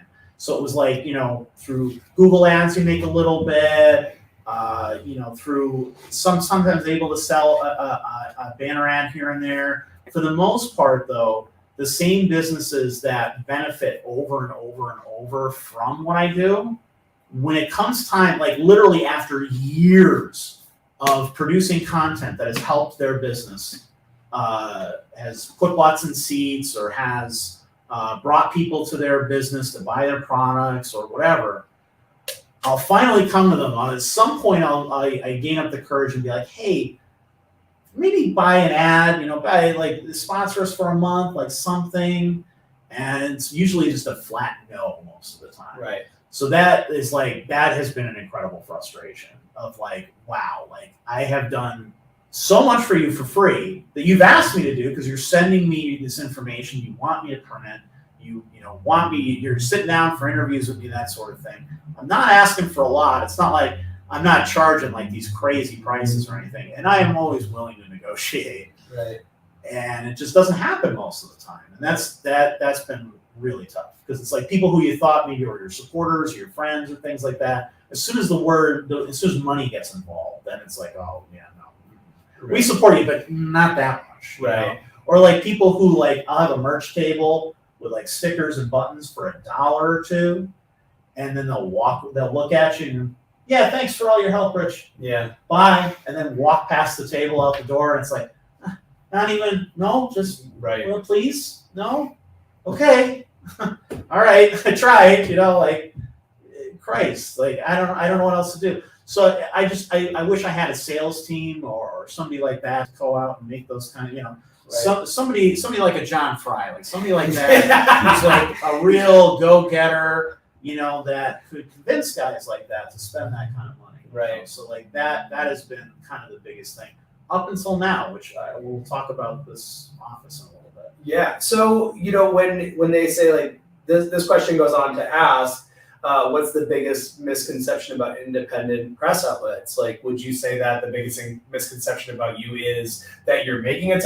We get to see you Yes. interviewing celebrities sometimes, and we get to see you out and about at events we like to go to. Yeah. Do you think that's a part of it? Because when I hear about the people kind of like breezing by the table, like it's almost like do they not know? Do they not like really care? Or, is it just that they haven't been made aware of it yet, and that's a big opportunity? Yeah, I think they think that there is more money in it than there is, or that it just kind of comes. Well, you build it and they will come. It's Right. like, well, yeah, they'll come, but they won't spend any money. Right. It's like opening a bar or a restaurant and then having everybody stand around and talk. It's like you're not going to buy food, you're not going to buy a drink. Well, no, we just kind of like your venue to stand around here and talk. So meanwhile, you have to pay bills and whatever to keep the lights on. And so, and we're as low budget as possible. Up until now, recently with the office, it's been my $200 computer that I got refurbished off of Walmart.com that busted, and then I bought the same model $200 computer to replace it in a room of my house with a bunch of action figures around my head. That's been NEPA Scene all these years. Yeah. So like what people see on the outside, they're like, oh wow, there's all this content, all this stuff going on, and he's doing this and that. Behind the scenes, it's like it's as cheap as I can possibly make it to produce this content. And the thing is I have to keep up a certain momentum. Otherwise, if I slow down, like if I were, well, why don't you just get a second job? Like, what wonderful advice in this, fucking country. Just get a second or third job. Yeah, no problem. Pull yourself up by your bootstraps, man. That sort of shit. It's like, well, yeah, that's all great and all grandpa. But the problem is then it takes away from the other work. Now I can't go to the shows anymore. Yeah, now your schedule would never be the same to jive with what you have to do to keep this going. Exactly. I would never be able to produce the kind of, so then the traffic would die down, which then I cannot, for the few times that I can sell those ads, now it's like, well, my traffic's cut in half, so now the numbers aren't impressive anymore. And I'm not going to the shows, I'm not supporting the artists, so I'm not keeping that end of the bargain either. So like it's this vicious cycle of like, I need to keep doing this, but I also need to make money at some point, and people just don't come along and just throw money at you, especially for something that they're getting for free. And then, you have the solution of, oh, we'll put up a paywall or something like that. It's like, you see how well that works on social media. People just go, hey, well, somebody's copy and paste the whole thing in there. This for me. And they do, and then that's the end of that. Your paywall has been defeated. So, like, what is the fucking point? And you're keeping crucial news and stuff away from people in the community. Right. I think that's wrong. For sure. I agree with that. I think there's a really relevant question at the top of the bottom of the questions, right? Mm-hmm. So I think this is a really good opportunity to kind of ask this one, give you the chance to kind of expand on the sponsorship that you recently got, because I think we alluded to that a little bit. Yeah. And then maybe rapid fire some more of these, and then we'll go from there. Yeah. So this question is from Marcus. Was there ever a time where it was too much and you wanted to quit? Because I hear that emotion in your voice sometimes when you're talking about some of these aspects, right? Yeah. I can tell there's been some great frustrations. And to me, like looking on and just seeing like how this has grown over time, like it's a romantic thing. I know you suffer through it, but it's great to see that you're still somehow successful. But what was there ever that moment where you were just like right there on the edge and you're like, it's not worth it, I'm done? Yeah. Oh yeah. For a while it was like a month to month sort of thing. Like it was like, and it came to a point where it was like, me and my very supportive wife, who has supported this thing from day one, despite the fact that she knew what an uphill battle this was going to be. Right. She does the normal 9 to 5 sort of job, one of those like, thankless jobs working for a big corporation sort of thing. And she likes it okay, but it's hard being the main source of income, and then like some months it's like, hey, I can help you pay the bills this month, great, and then next month it's like, yeah, honey, I can't. And there's only so many times you can have that conversation before it's like, is this really worth it? Like, can we really like realistically keep doing this? And it puts strain on your relationship, with somebody you love more than anything. And never mind like not wanting to eat fucking ramen noodles my whole life, right? Like that end, but like putting that stuff aside and just thinking about myself for a minute. Like, do I want to live like this too? Like, do I want to run myself ragged every single week and not get any sort of thanks or whatever on it? Like that, it sucks. So like it became a pretty regular thing, especially when like we would. Over the years, we've worked with different companies and stuff to help produce content and stuff. And maybe not all of them had the same goals or the same drive or whatever. When we started the podcast, we were doing it at 25.8 in Scranton with Marky Denenbaum, who was gracious enough to give us 62 episodes there. And we did that, and he was just like, you know what, I don't want to do this anymore. I'm not I feel like we have kind of different ideas of what we want to do with this, and he wanted to kind of go do his own thing. And I was like, okay, so I guess that's just the end of that. So like it just ended, and I'm like, well, I don't have the money and resources to bring this back. And then an opportunity opened up with Cole Creative in Wilkes-Barre, and then we live streamed the show there for a while, and that went really, really, really great.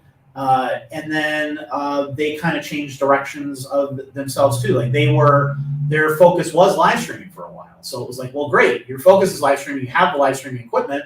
Let's do live streams all the time. And so then after a while, it was like, well, now we're kind of more into the web development and the small business stuff and things like that. And we're not really doing the live streaming stuff anymore. So it doesn't really fit what we're doing anymore. I'm like, okay, so now I'm out of a home again, essentially, like a place to take people to go. Because, I've done some interviews from my living room, but I'd rather not bring like, strangers all the time to my house. It's stressful. So obviously you want like a home base that you can bring people and stuff. So and then I started renting a little place to do the podcast. I had Ionic Development, who's helped us do most of our awesome live streams over the years. They were set up to go. We started, and this was in February of 2020. And you know what happens after that. Yeah. So like literally we got 3 or 4 episodes in, and then like all that went out the window. Right. So like I invested all this time and money and energy into this, and it just went kaput overnight. We were able to do some streams from the V Spot, which was awesome. Right. But we weren't able to do the regular type of content that would be manageable, that we could sell to people and stuff like that. Right. Like when we were doing it at Cole Creative, I had Popco on my side, and Popco had a sales background, so he was able to get like sponsors like Beer Boys to give us beer to drink. Right. But also a few bucks in my pocket every month. That he actually was, I must say, he never took a dime of it. He always gave it to me because he knew that I needed it. Right. He already had a day job, and I will forever thank him for that. And so now 2 years later, after going through the pandemic and all that other kind of stuff, it's like I want to start doing this again. And I saw the work that Special Guest was doing. Special Guest app is this really cool app that is helps you book entertainment. So you can book, yes, their little logos. Some swag back here for those of you Yeah. out in the viewing audience. Special guests. You see these guys. I've seen them all over the place, out and about at the different venues, kind of starting, in the past 6 months for sure. Yeah, and it's it's cool presence. It's cool because the venues can use it, but like regular people can use it too. So if you just want to book like a band for your backyard, like you can do that. I didn't know that, which is at all. Is really awesome. So I was like, well, and they sponsor the Electric City Music Conference. So I'm like, well, okay, so maybe they're willing to, if they're willing to get into the scene like that and spend a little money and like support the artists and stuff like that. And I met Chris, the owner, at one of the venues, and we had a great conversation. I'm like, oh yeah, maybe this could go somewhere. And I kept seeing this John guy throughout the whole weekend, and I'm like, this guy is like, I don't know what to think of him, but I think he's a ball of energy. Like, he was always happy, he was always thrilled to be there, and he seemed to know a lot about me, and I knew nothing about him. And that's what was weird about it. It was like he knew everything that I was up to. He's like, yeah, I NEPA Scene, this and that, whatever. And I'm like, hi, guy I've never met before that knows a lot about cool. Like, I don't know what to think, So I reached out to them at the beginning of the year and was like, hey, I really want to get back into the podcasting and stuff again. And you guys obviously have those kind of resources and you can do that kind of stuff. Maybe you'd want to do some kind of partnership where you could sponsor us. And, obviously you guys believe in local music and the scene and stuff like that. And so we had these kind of long negotiations about that kind of stuff and what we wanted to do and how a partnership was going to work and stuff. And then it quickly turned into like, oh, well, we have an office space here that we're not currently using that we would love for you to come in with and stuff like that. I'm like, I can't afford any of that stuff. Like, rent and all that kind of shit. Like, I can't even think about that stuff. And they're like, no, that comes as part of this sponsorship package that we're going to do. I'm like, okay, like it sounded too good to be true. And then the more I learned about it, it was like, no, these guys are really like, they believe in this stuff and they're really that generous and they really want to make this happen. And like, I was blown away. I'm like, wow, this is really, really cool. So we came to an agreement where I'm going to be creating some content for them in exchange for, this office space and being able to use their equipment to do these streams and stuff that I would never be able to afford otherwise. Right. I'd never be able to do any of this stuff.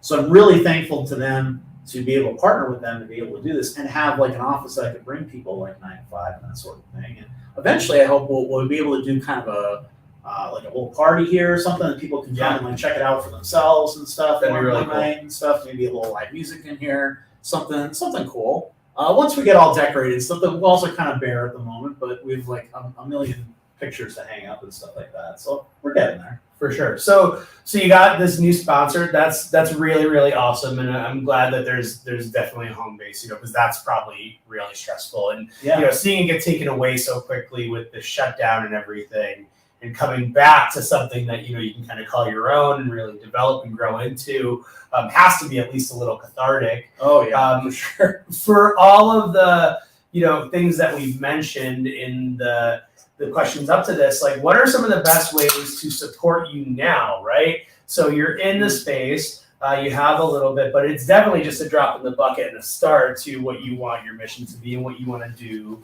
long-term, right? So is it buying your swag? Is it just donating to NEPA Scene through, a tip jar that gets passed around at events? Is it a dedicated, subscription service or like Patreon or something like that? Like what's going to put the most coffers in your what's going to put the most money in your coffers that's going to allow you to continue to provide what's what I view as a detrimental service to the area? What helps you the most?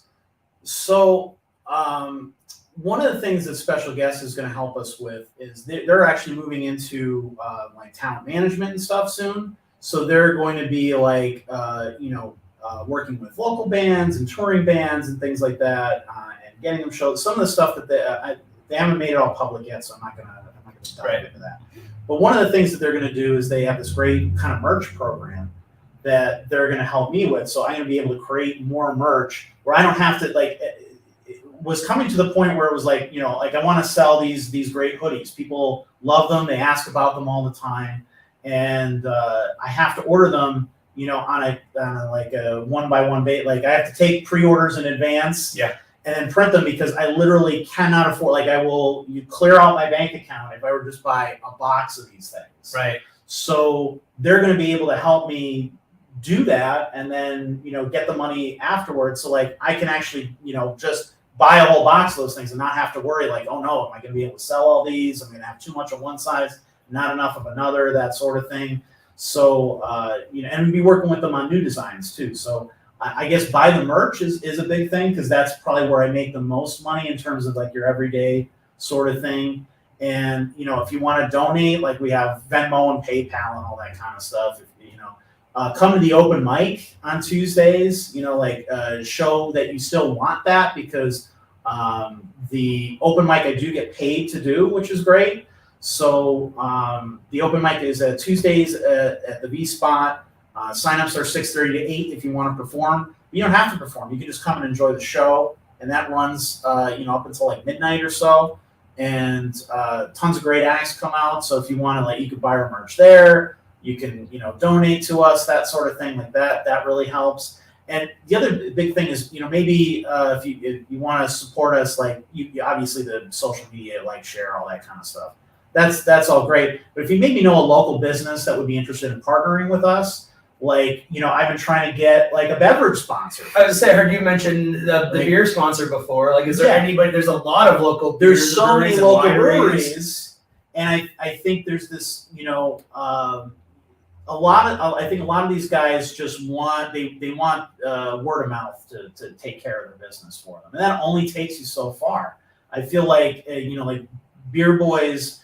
I think we spread a lot of awareness. Even just the people on the show every week were like, "Oh wow, they do crowlers! I didn't know that. I could get these kinds of craft beers or that kind of stuff." And that goes a long way. And it was literally like a taste test in every episode. Yeah, where people would sit down and okay, we'll have this, and you get a genuine reaction. Oh wow, this is really good, or oh my god, this is not what I would normally drink. I don't know if I like this, that sort of thing. But it was genuine, Right. So I would love to partner with a beer sponsor or something like that and bring that back, because the more people drink, the more they loosen up, the more they give a good interview. They right. Talk. They give you the juicy stuff. So a beer sponsor would be really great. For those that drink, of course. If you don't drink, you can still come on the show. For sure. Well, there you have that. So we'll go into some of these other questions that are kind of towards the bottom. They're a little bit lighthearted. What inspired you to start an NEPA Scene? And I think we kind of talked about a lot of the elements, but would there be something that you call out, that said I definitively want to make this my own? It was more of a lot of people set out to be oh, I'm an entrepreneur or whatever. I never really that wasn't a dream of mine or anything like that. It was just I'd love to run my own publication someday. But I was kind of hoping it would be I run my own publication while somebody still gives me a paycheck. Right. There's still people behind the scenes and stuff like that. So this isn't exactly what I pictured doing. But I wanted to do it on my own, and I really I wanted to write for a living, and I felt I would be miserable doing anything else. That's the honest truth about it. I told my wife that when I lost my job originally, and I was if I go back into retail after I got myself out of it, and it was kind of one of those, especially a place like a Blockbuster, or I worked at a couple other places. It was kind of those demoralizing, people screaming in your face over things that were not your fault and making you feel like garbage. And having to call the cops on people because they're stealing and all this other kind of shit. This is not my life. This is not what I wanted for my life. This is not what I pictured. I never wanted to be this kind of middleman in people's everyday struggles. Yeah. I did not. I don't want to be the target of people's misplaced anger and shit. And that's why I always treat people with the utmost respect whenever I go out anywhere, whenever I eat at a restaurant. I'll tip really good, even if the service is not that great. I just don't, you never know what people are going through, with the shit that they're having to deal with. And I was I don't know if I could do it. I don't know if I really want to continue living. I really don't want to go on if that's going to be my life. I'm just going to be miserable all the time. I don't want to take it out on you, and I don't want to take it out on anybody else. but I'm just gonna curl up and be this miserable ball of depression if I don't get to continue what I've been building up towards. Like, I didn't want to take a break from that. So like, that's kind of what I just rolled it into NEPA Scene and hope that like I'm putting the cart before the horse. Like, oh, maybe if I do this, it'll just work out and I'll start getting paid at some point. Right. You know? And that has happened sometimes. And then there's dry months, dry years where it hasn't happened as much, you know? And it's like, oh man, I don't know if I can keep it going. So you're inspired basically out of the absolute necessity. Absolute necessity. Living in a living hell with the alternative. Exactly. Got it. Yeah, not being happy with anything else. Speaks to your passion, I think, for sure. So that question was from Corvus. Thank you. Shane, what is your favorite horror movie? Night of the Living Dead. Or Nosferatu. Kind of would switch between the two, depending on my mood, but I'd say definitely the original Night of the Living Dead. Made in Pennsylvania. Yep. And very influential, and still, that ending still gets me today. It's just, it can't be topped. Seeing that ending for the first time, I remember like it was yesterday. I was so frustrated. I was like, that's what happens after all that. That you get by them. But you know what? That's fucking life. That's fucking life. That's fucking life. That's exactly what would have happened had it been real. It's exactly what would have happened. I'm not going to spoil it, but if you haven't seen the original, like go and just be along for the ride in the ending, which is going to disappoint you, your heart. Not that it was a bad ending. Yeah. This one is going to be from Fiendstar. What was your favorite local band growing up, and what is the meaning of life? Well, the meaning of life is 42.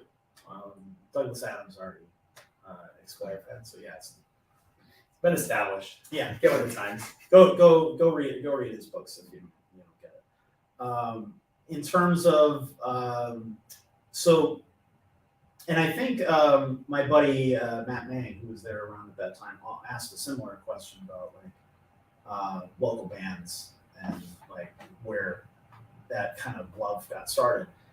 So I kind of was like a lot of people around here when I was a teenager and be like, well, nothing good can come from Scranton. This place sucks, you know, and like as most people growing up, whatever their hometown is, it doesn't matter how cool your hometown is, you think it sucks because you grew up there and everything blows.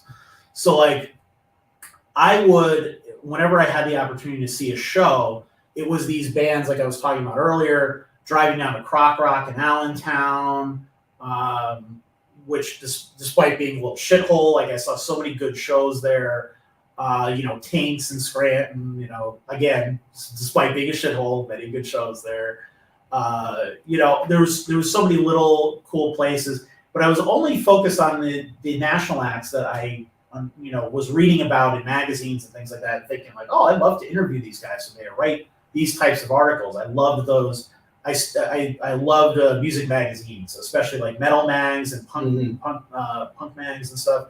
Zines, anything like that. I love getting a hold of that kind of stuff and reading those types of stories because I thought like, oh, I think I'd have a lot of fun like writing these types of things. And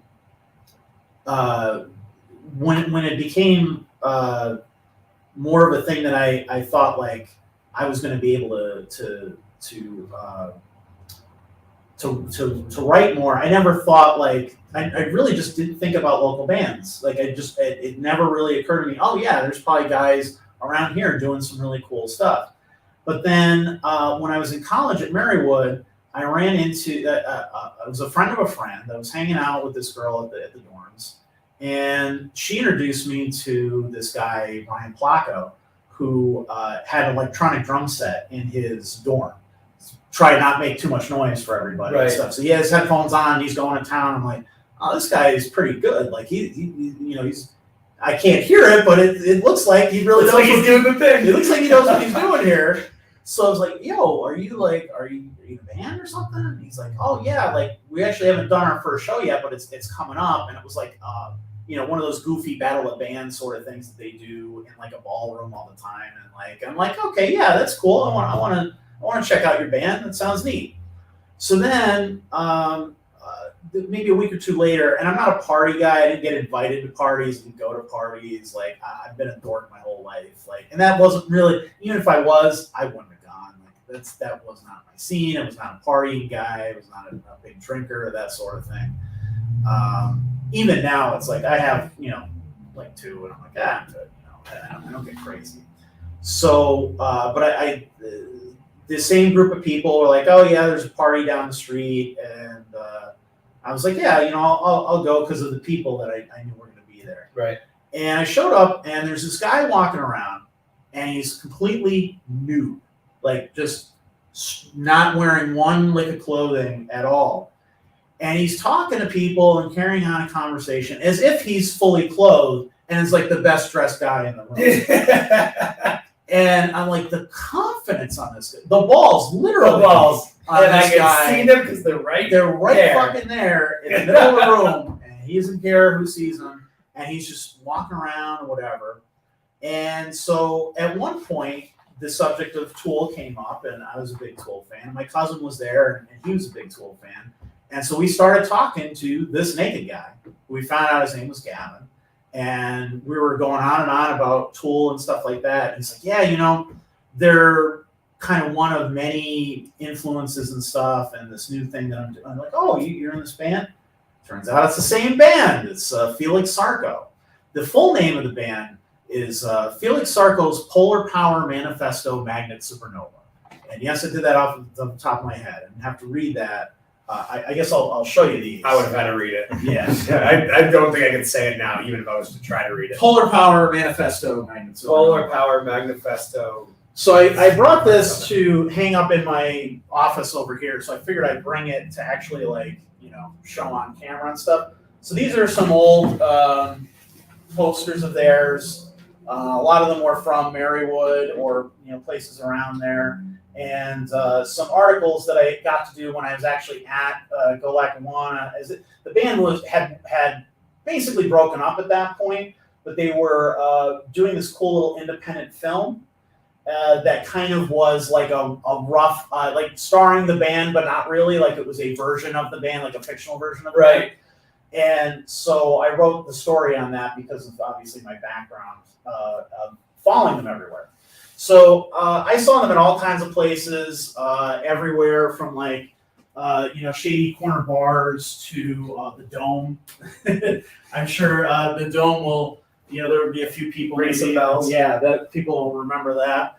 But I loved following these guys everywhere, and I felt like, one of these, okay, I get the whole Grateful Dead thing now. Why you see the same band 100 times. I really understood it. And what I liked about the local bands that you couldn't get with those national acts was you maybe got to see one of these, guys, bands touring through the area.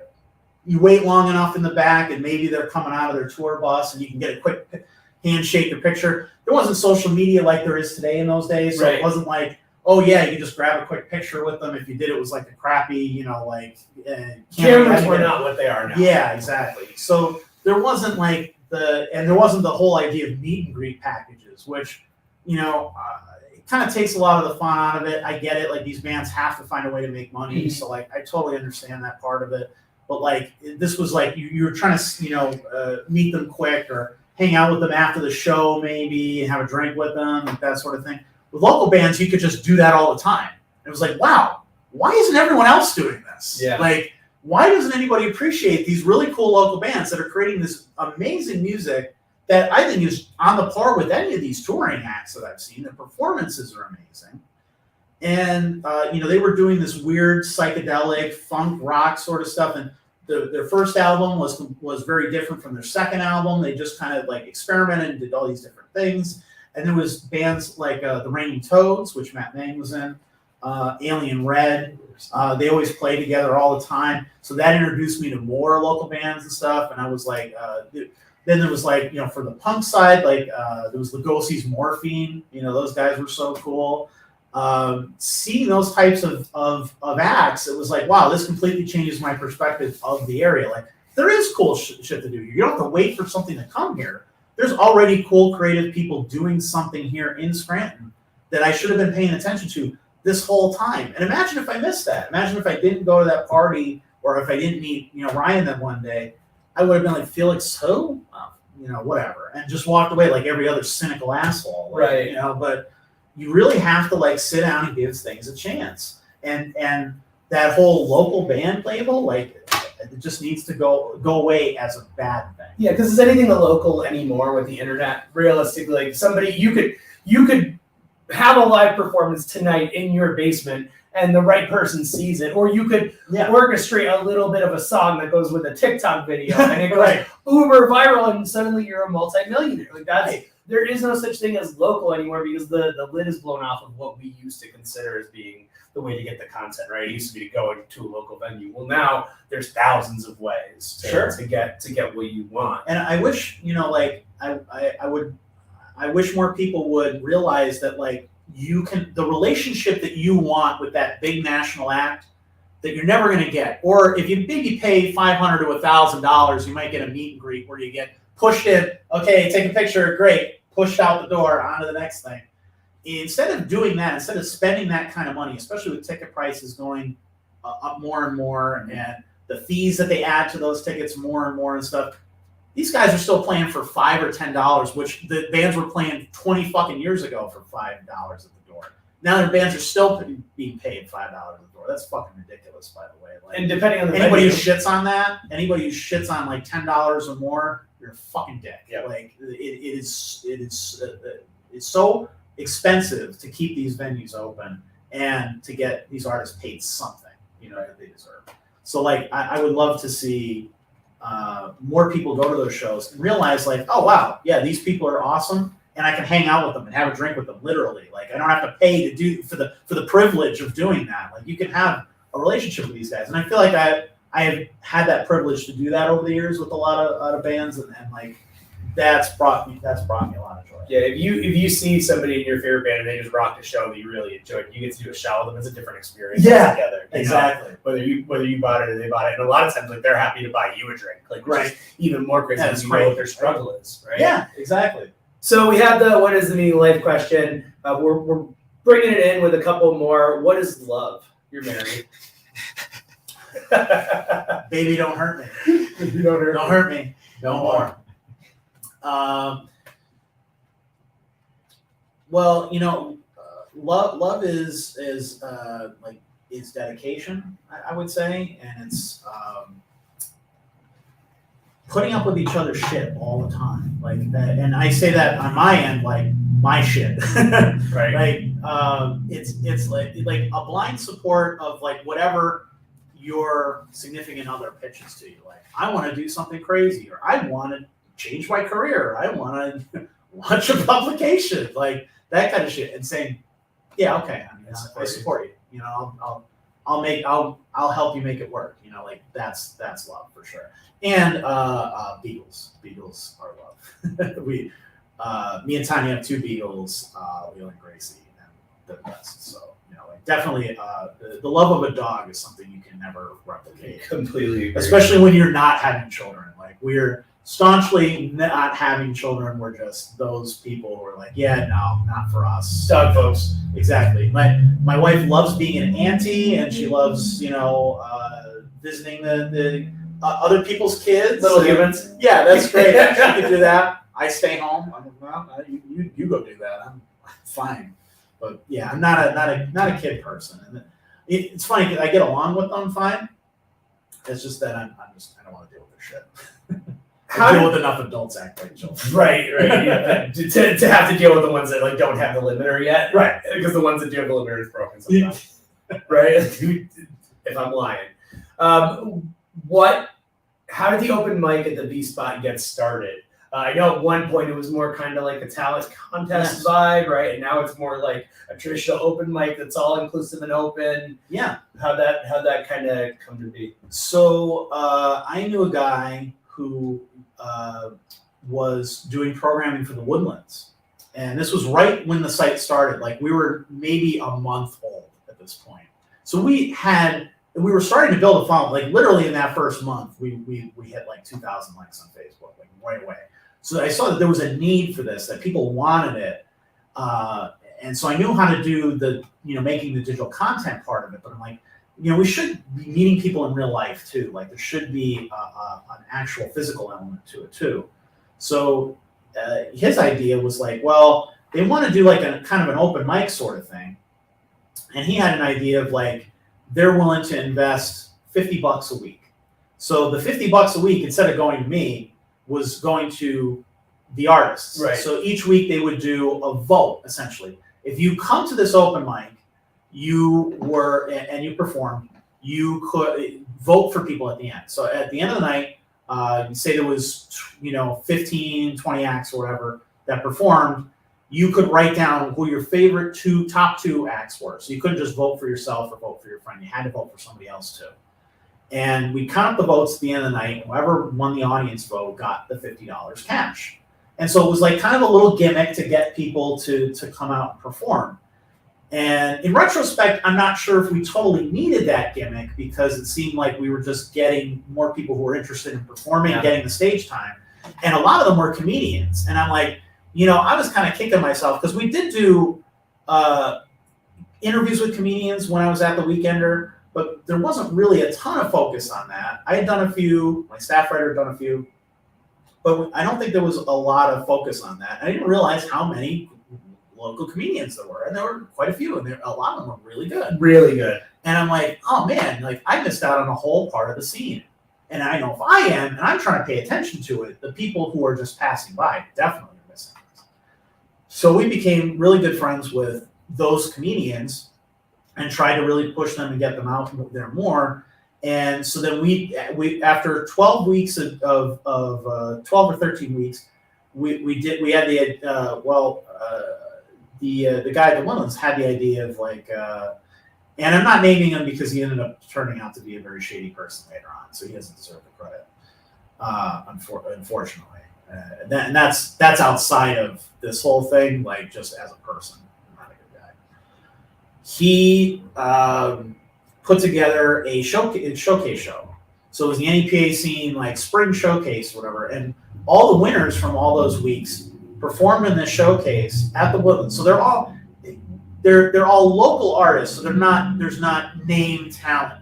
And the first thing the Woodlands said to whoever was in charge at the time said to him was like, why are we doing a show with a bunch of locals? That we need a headliner, we need a name, like you need to bring in a Gilbert Godfrey or somebody like that to pay for this. And he's like, how about we just do this as is and see if people show up, and as an experiment sort of thing. And I was backing it, so I was promoting the hell out of it, using whatever little following that we had at that point. Push that. We had 100 people pay in advance and at the door. 100 people total to see local artists. And this is after like a very small amount of time of existing. A couple of months, and we had 100 people. I'm like, this is something. Like this is something. Like we're making an impact. Like we got 100 people to fucking come out and see a bunch of local artists, and they all enjoyed it. Like people stayed in their seats the entire time. Like nobody like left halfway through or whatever. Like they enjoyed the comedians, the musicians. It was a great mix of talent. It was a really fun night. I'm like, wow, there's something to this. So then I met with them to continue the open mic there, and even after all that success, even after proving like, hey, we're bringing more people to your venue, we're doing this and that, and we did this huge showcase show without a headliner that you really needed. Right. And they're like, yeah, no, we're not gonna pay you. Like that's really was kind of the attitude. It was right. Like, no, I give you money.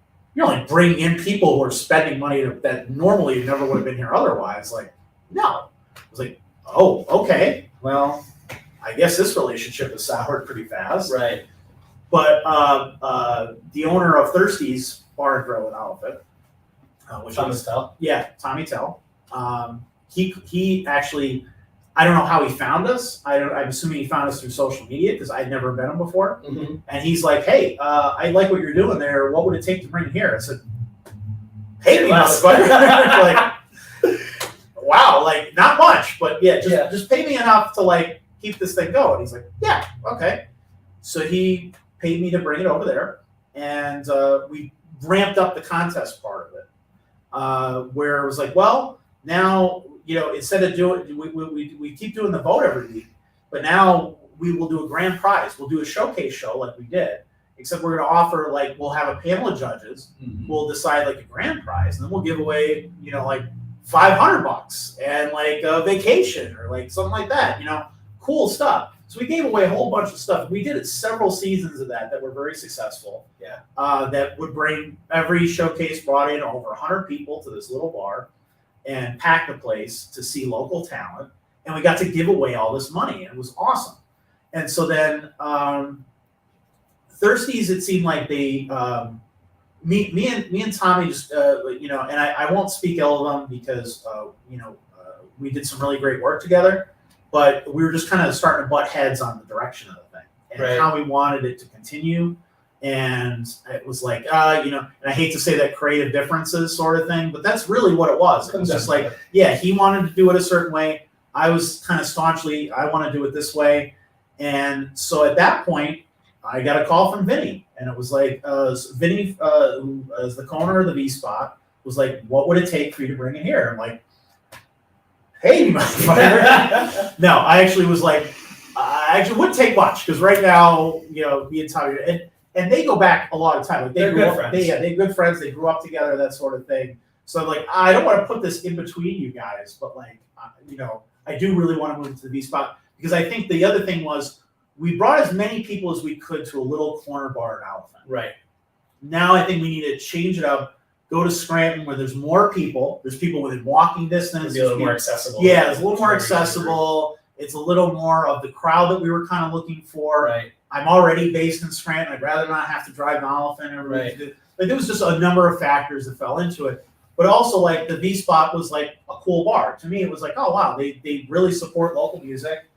That's that's kind of the and they were kind of setting the trends. Like whoever they were booking, everybody else was booking because the V Spot was doing it. Like that's how that's the way I saw it anyway. And it's really not a secret, Yeah. Vinny will bring somebody from 45 minutes away, and then another 2 months go by, and you see somebody else has all of a sudden somebody's doing the exact same thing. Yeah. So there was a lot of that. So I was like, well, I want to hook up with them. And Vinny was just such a personality. It was like this guy is gonna enthusiastically promote this thing. Right. So like I don't think anybody else in the 7 years that I've been doing it has promoted us as much as he has. Like he's just so such a believer in the whole idea and really wants it to succeed.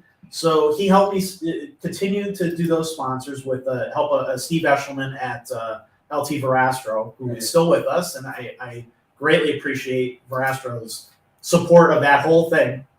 And then after we did this, the pandemic hit, we stopped for a while, and then I'm like, I want to bring this back, but I don't want to do the contest thing anymore. And it was harder to get sponsors anyway, because people are not spending the money that they used to in terms of like throwing money out, especially because the entire bar business just lost over a year worth of profit. So they're not like throwing money around like they were before.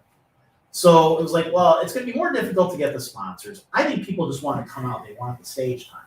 There was more people. The feedback that I was getting from people was like, we just want to, we love what you do because we live stream every open mic and I take pictures of everybody. And the pictures they can use on their social media.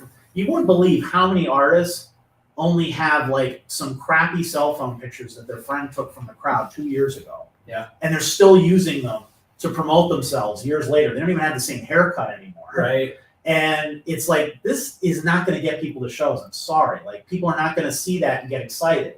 They want to see a dynamic pose. They want to see they want to see something that's going to be like, oh, wow, I'm missing out on this. I want to go see them the next time they're playing.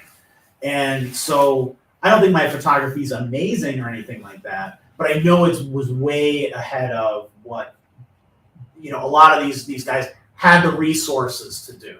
So that's kind of one of the things. And I wanted to give everybody a platform. Like so many of these open micers, I think people have the wrong impression on a bunch of amateurs and things like that. Right. A lot of them are really good. They just kind of need that push.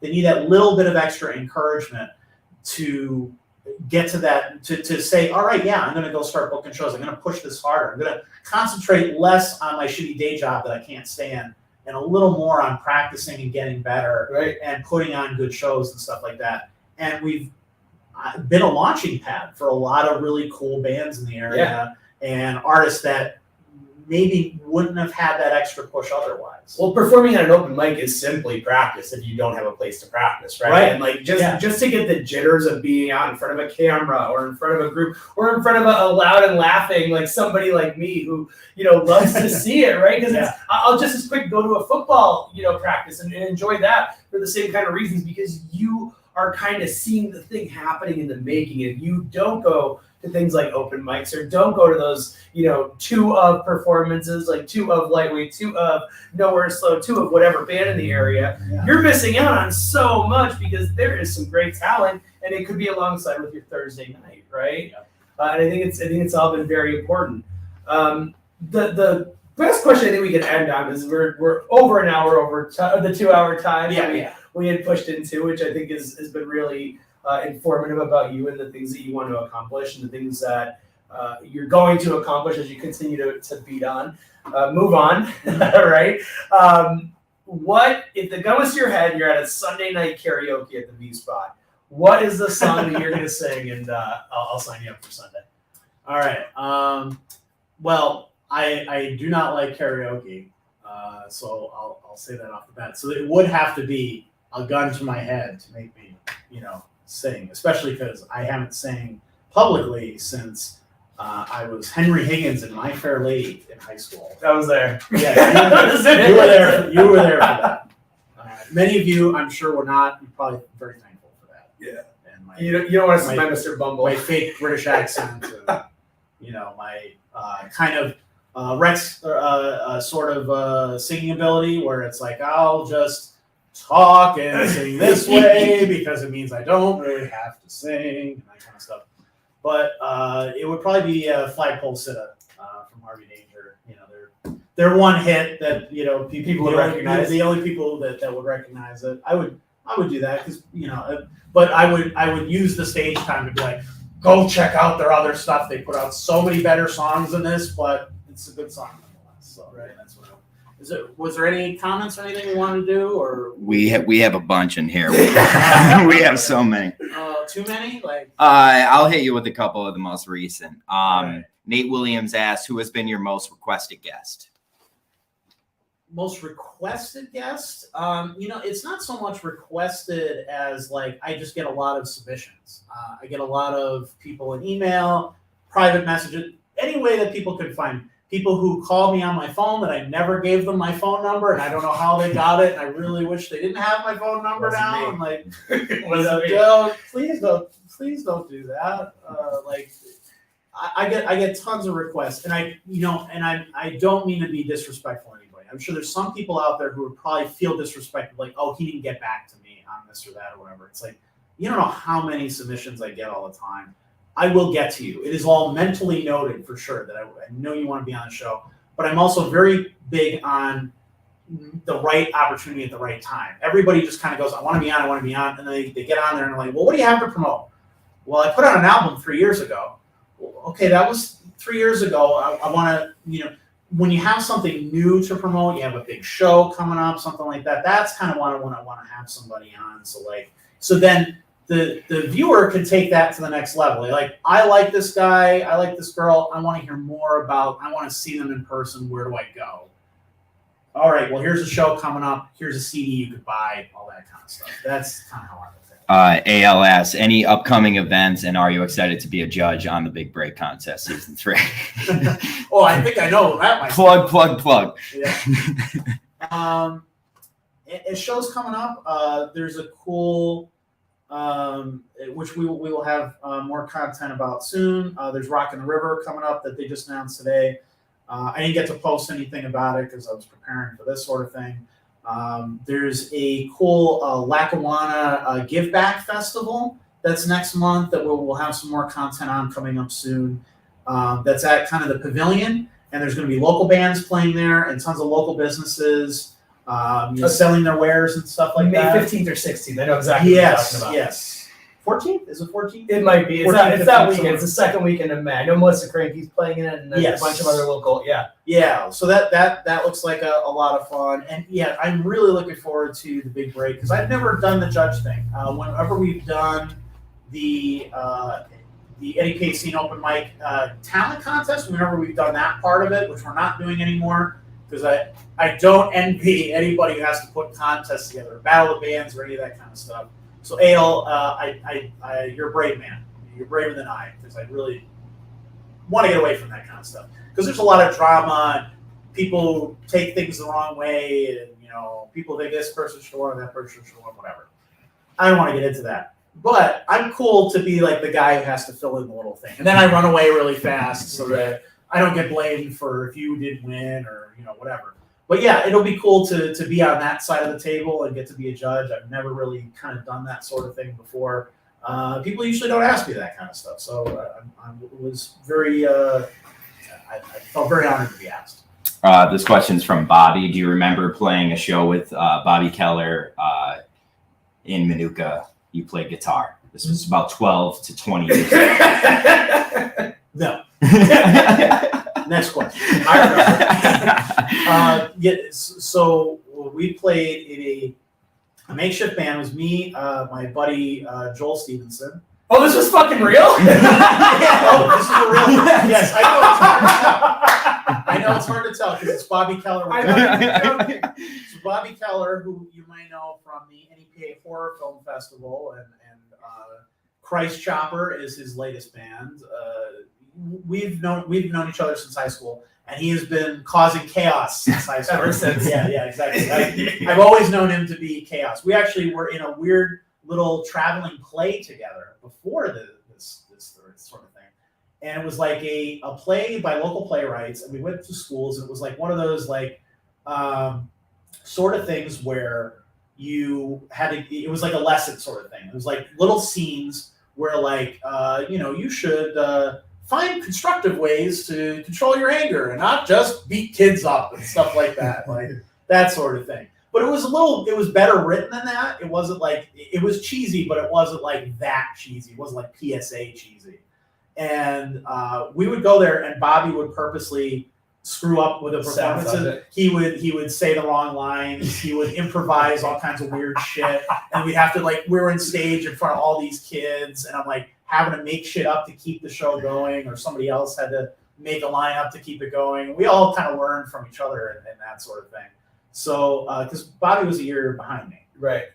And so we didn't have a lot of classes together, but we had that experience, which was always a good time. So we hung out the one day outside, and for some reason he had this, I don't know where this idea came from or where the opportunity came from, but he told this mom or the parents or whatever that he had a band that could play their Sweet 16 birthday party. So there's this young girl who is having a Sweet 16 birthday party. And what did you do, Ray? Yeah. And I'm like, why am I getting involved? I think it was just the fact that it was like, you know what, this guy, despite, Bobby could get crazy, but he was so, to me, he was genuinely funny. And behind the veneer of the whole thing, I think he was a cool guy. He was a nice guy in general. And it was like, I love hanging out with the weirdos, the crazies, that sort of thing. It just made life more interesting. And those were my kind of people. So me and Joel and him, I don't know where the instruments came from. I don't know how he got them. You'll have to ask him for that part of the story. But he gave Joel a bass and me a guitar. And I had never played one in my entire life. I didn't know the first thing about it other than watching people play it. So I'm like, okay, I could fake what it's supposed to look like. And we played the Sweet 16 birthday party. We were cut off after one song. We did not get very far. If you have video of this, please. The one song that we I'll did get to play, I don't know if there is video that exists. If it is, then he has it. Because this was long before the days of camera phones. I want to see the home video of the girl's reaction to her crying on her birthday. It was. She had to be so disappointed because it was. Obviously, we never practiced. We never played. We didn't know what we were doing. So I'm just kind of making noise. Joel's just making noise. And then... You knew Joel. He was definitely just making noise. Yeah, oh, for sure. He didn't need the bass. So he could just make noise on his own. And then fucking Bobby just starts doing just fucking straight, like just completely incomprehensible shit. And the first thing he did was run over to the table full of chips and shit, flipped it the fuck over, like fucking shit. And a sweet 16th birthday Chaos. Total chaos. I'm like, and I was like, the whole time, I'm like, I should feel like a dick right now, but this is fucking hilarious. But this is just so outrageously stupid. Obviously, I didn't know the person, so like, I guess, That's in fine. retrospect, I apologize to whoever that was. All those 20-some years ago. I apologize. I don't know if I feel bad about it because it's really memorable, and I hope maybe it was for you too. You look back on it and have a laugh. But yeah, that was our short-lived band. Holy moly!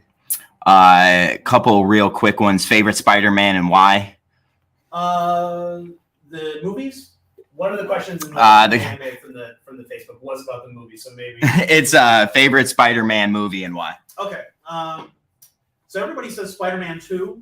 I say Spider-Man 1, the original Tobey Maguire, because they had so much writing on that movie to be successful, and it was ahead of its time in the sense that it was a good comic book movie, which hadn't been done since like arguably like Superman and maybe the first 2 Batman movies, which were not really great Batman movies. They're great Tim Burton movies that happen to have Batman in them, like that sort of thing. Like that Spider-Man movie was so good because it was as accurate to the comics as you were going to get in that time. Willem Dafoe was an amazing villain.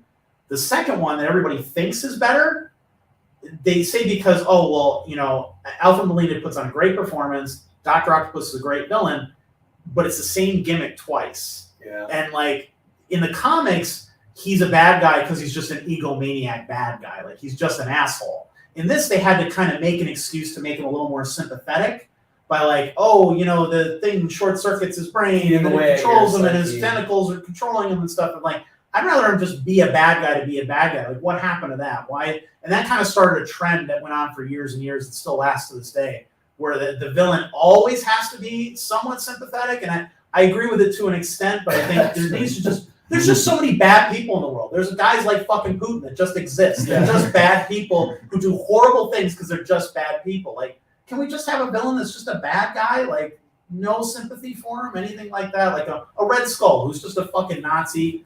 He's a fucking Nazi. Just stop him in the ground. Everybody wants to kill the Nazis. Exactly. Nazis I'll are bad never guys. forget the jump scare from the when he's in the burning building. Oh yeah, that got me. So and he turns around. When he's got the cloak on. Yeah, and that's the scream that he does. It's such a great one, and I think it still holds up pretty well.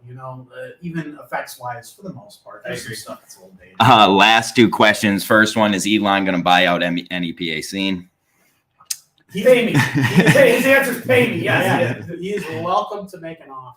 And then last one is from, I think you know this person, a Tanya Horsky Howells, and she said, "Did I miss the part where you talked about your wife?" Yes, you did. It's covered. Yes. What is love? Yeah, what is love?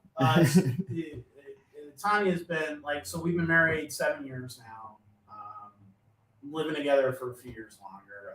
We've known each other for over a decade. It's more close to 15 years at this point. It's been a long time, and she's always been my biggest supporter. And I've had a lot of long-term relationships over the years, but looking back on them, it was I was super supportive of what they wanted to do, and it was never mutual. It was never the other way around. I felt like they were so focused on themselves and what they wanted or whatever. It wasn't really they weren't really pushing me towards my goals and what I wanted to do. And she's kind of selflessly helped me through that over the years and do so much stuff behind the scenes. When I'm selling shirts and stuff, she's the one labeling them all and,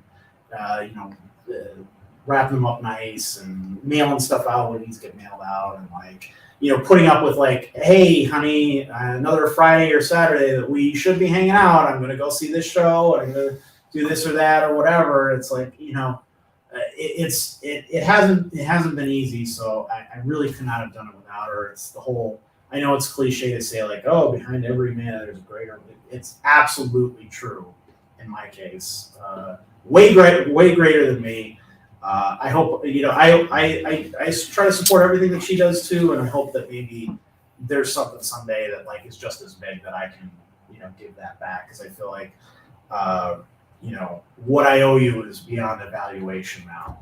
Yeah, I've known Tanya for probably just as long as I've known Rich, and it's a long, long time. And when I say that there are many, many, many lovely people in the world, Tanya Horsky-Howells definitely stands out amongst lovely people. And that's genuine. And that's because that's who she is. So yes, you did miss the part, and you can rewatch it on the repost if you want to see the genuine in the moment. If you missed any part of this and stuff, you go back. You can watch it again. Maybe we'll cut out some clips and stuff to show people if you don't want to sit through this whole thing, because this went way, way long. I kind of suspected it would. We love to talk, so yeah, just put us in front of ourselves, and we're gonna go. So yeah. I don't get to do this very often. No. So if you want to see something like this again, let me know. I don't know if there is more things you want to really know, or you want to hear me blab on and on and stuff. Again, this is a platform for the artist, but I wanted to kind of do this to so you get to know me a little bit. Realize it's just some guy with a cheap computer behind this whole thing. It's not some big corporation. It's not. I had some.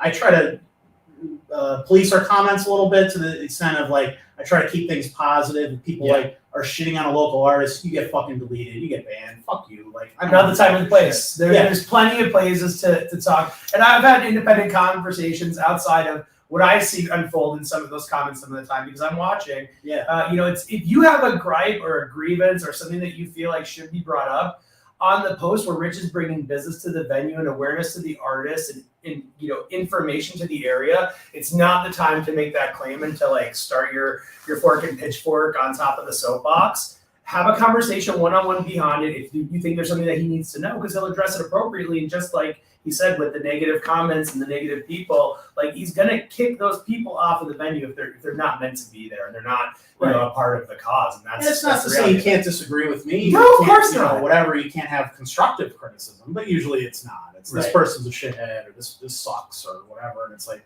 there's enough of that. You can go on WNEP's page all day and fucking do that. They celebrate it. They have the Talkback 16 section for a reason. Exactly. That's the reality of what that is. That's not what we do. Black Panther would say. It's not what we do here. It's not. We don't do that here, I think was the exact line. But yeah, it's. I want people to remain positive. That's what this platform is for, and I hope that people will take that away from this, and that somebody one time was like, "Oh, how can you be sarcastic to me? Don't you have to get approval from your boss, or you're going to get fired?" It's no. You know what? I haven't had a steady paycheck for the last 7 fucking years, but it is totally worth it to be able to tell you off, you asshole, is totally worth it. That I don't have to answer to anybody and that sort of thing. And that's one great thing about special guests, by the way, is that with their sponsorship, they're letting us do what we want to do, and they're not interfering content-wise. I'm helping them create content, but they're not interfering. At no point are they going to come in and say, you can't write about this, you can't say that, you can't express this opinion, you can't have this person on your show. None of that kind of stuff. That's been a big part of it that Chris is really stressed with me, and that special guest staff is really stressed. So that's been great too. So hopefully I'll be able to bring people into this studio very, very soon, and you'll be able to see it in person, because I really can't wait to show this off and be able to use it the way that I think it should be used. There's just not enough there's a lot of people doing it out there, and I give them credit for it, and I hope they all succeed, because I think more the merrier. I'm kind of the opposite of the guys who I was ranting about earlier. I want more local coverage of artists. There's certainly enough to cover, and there's enough for everybody realistically out there. I think that it's important to say thank you for all that you do on behalf of everybody that benefits and enjoys. I'm on both of those sides, so thank you for everything that you bring back to the area despite the adversity and all the other things. And I think that our local arts and music scene would feel the loss if you were never doing this thing. in the way that you do it. I really mean that from the heart. So thank you. Thank you all for tuning in. Like we mentioned, Rich kind of waved it off, like that like, share, comment kind of thing. Like when we talk about competing an algorithm that loves to sow that discontent, like you bring this content to your friends. Say thank you in that small way, and we really appreciate it. Thank you all for showing up. Have a good night. Have a good night.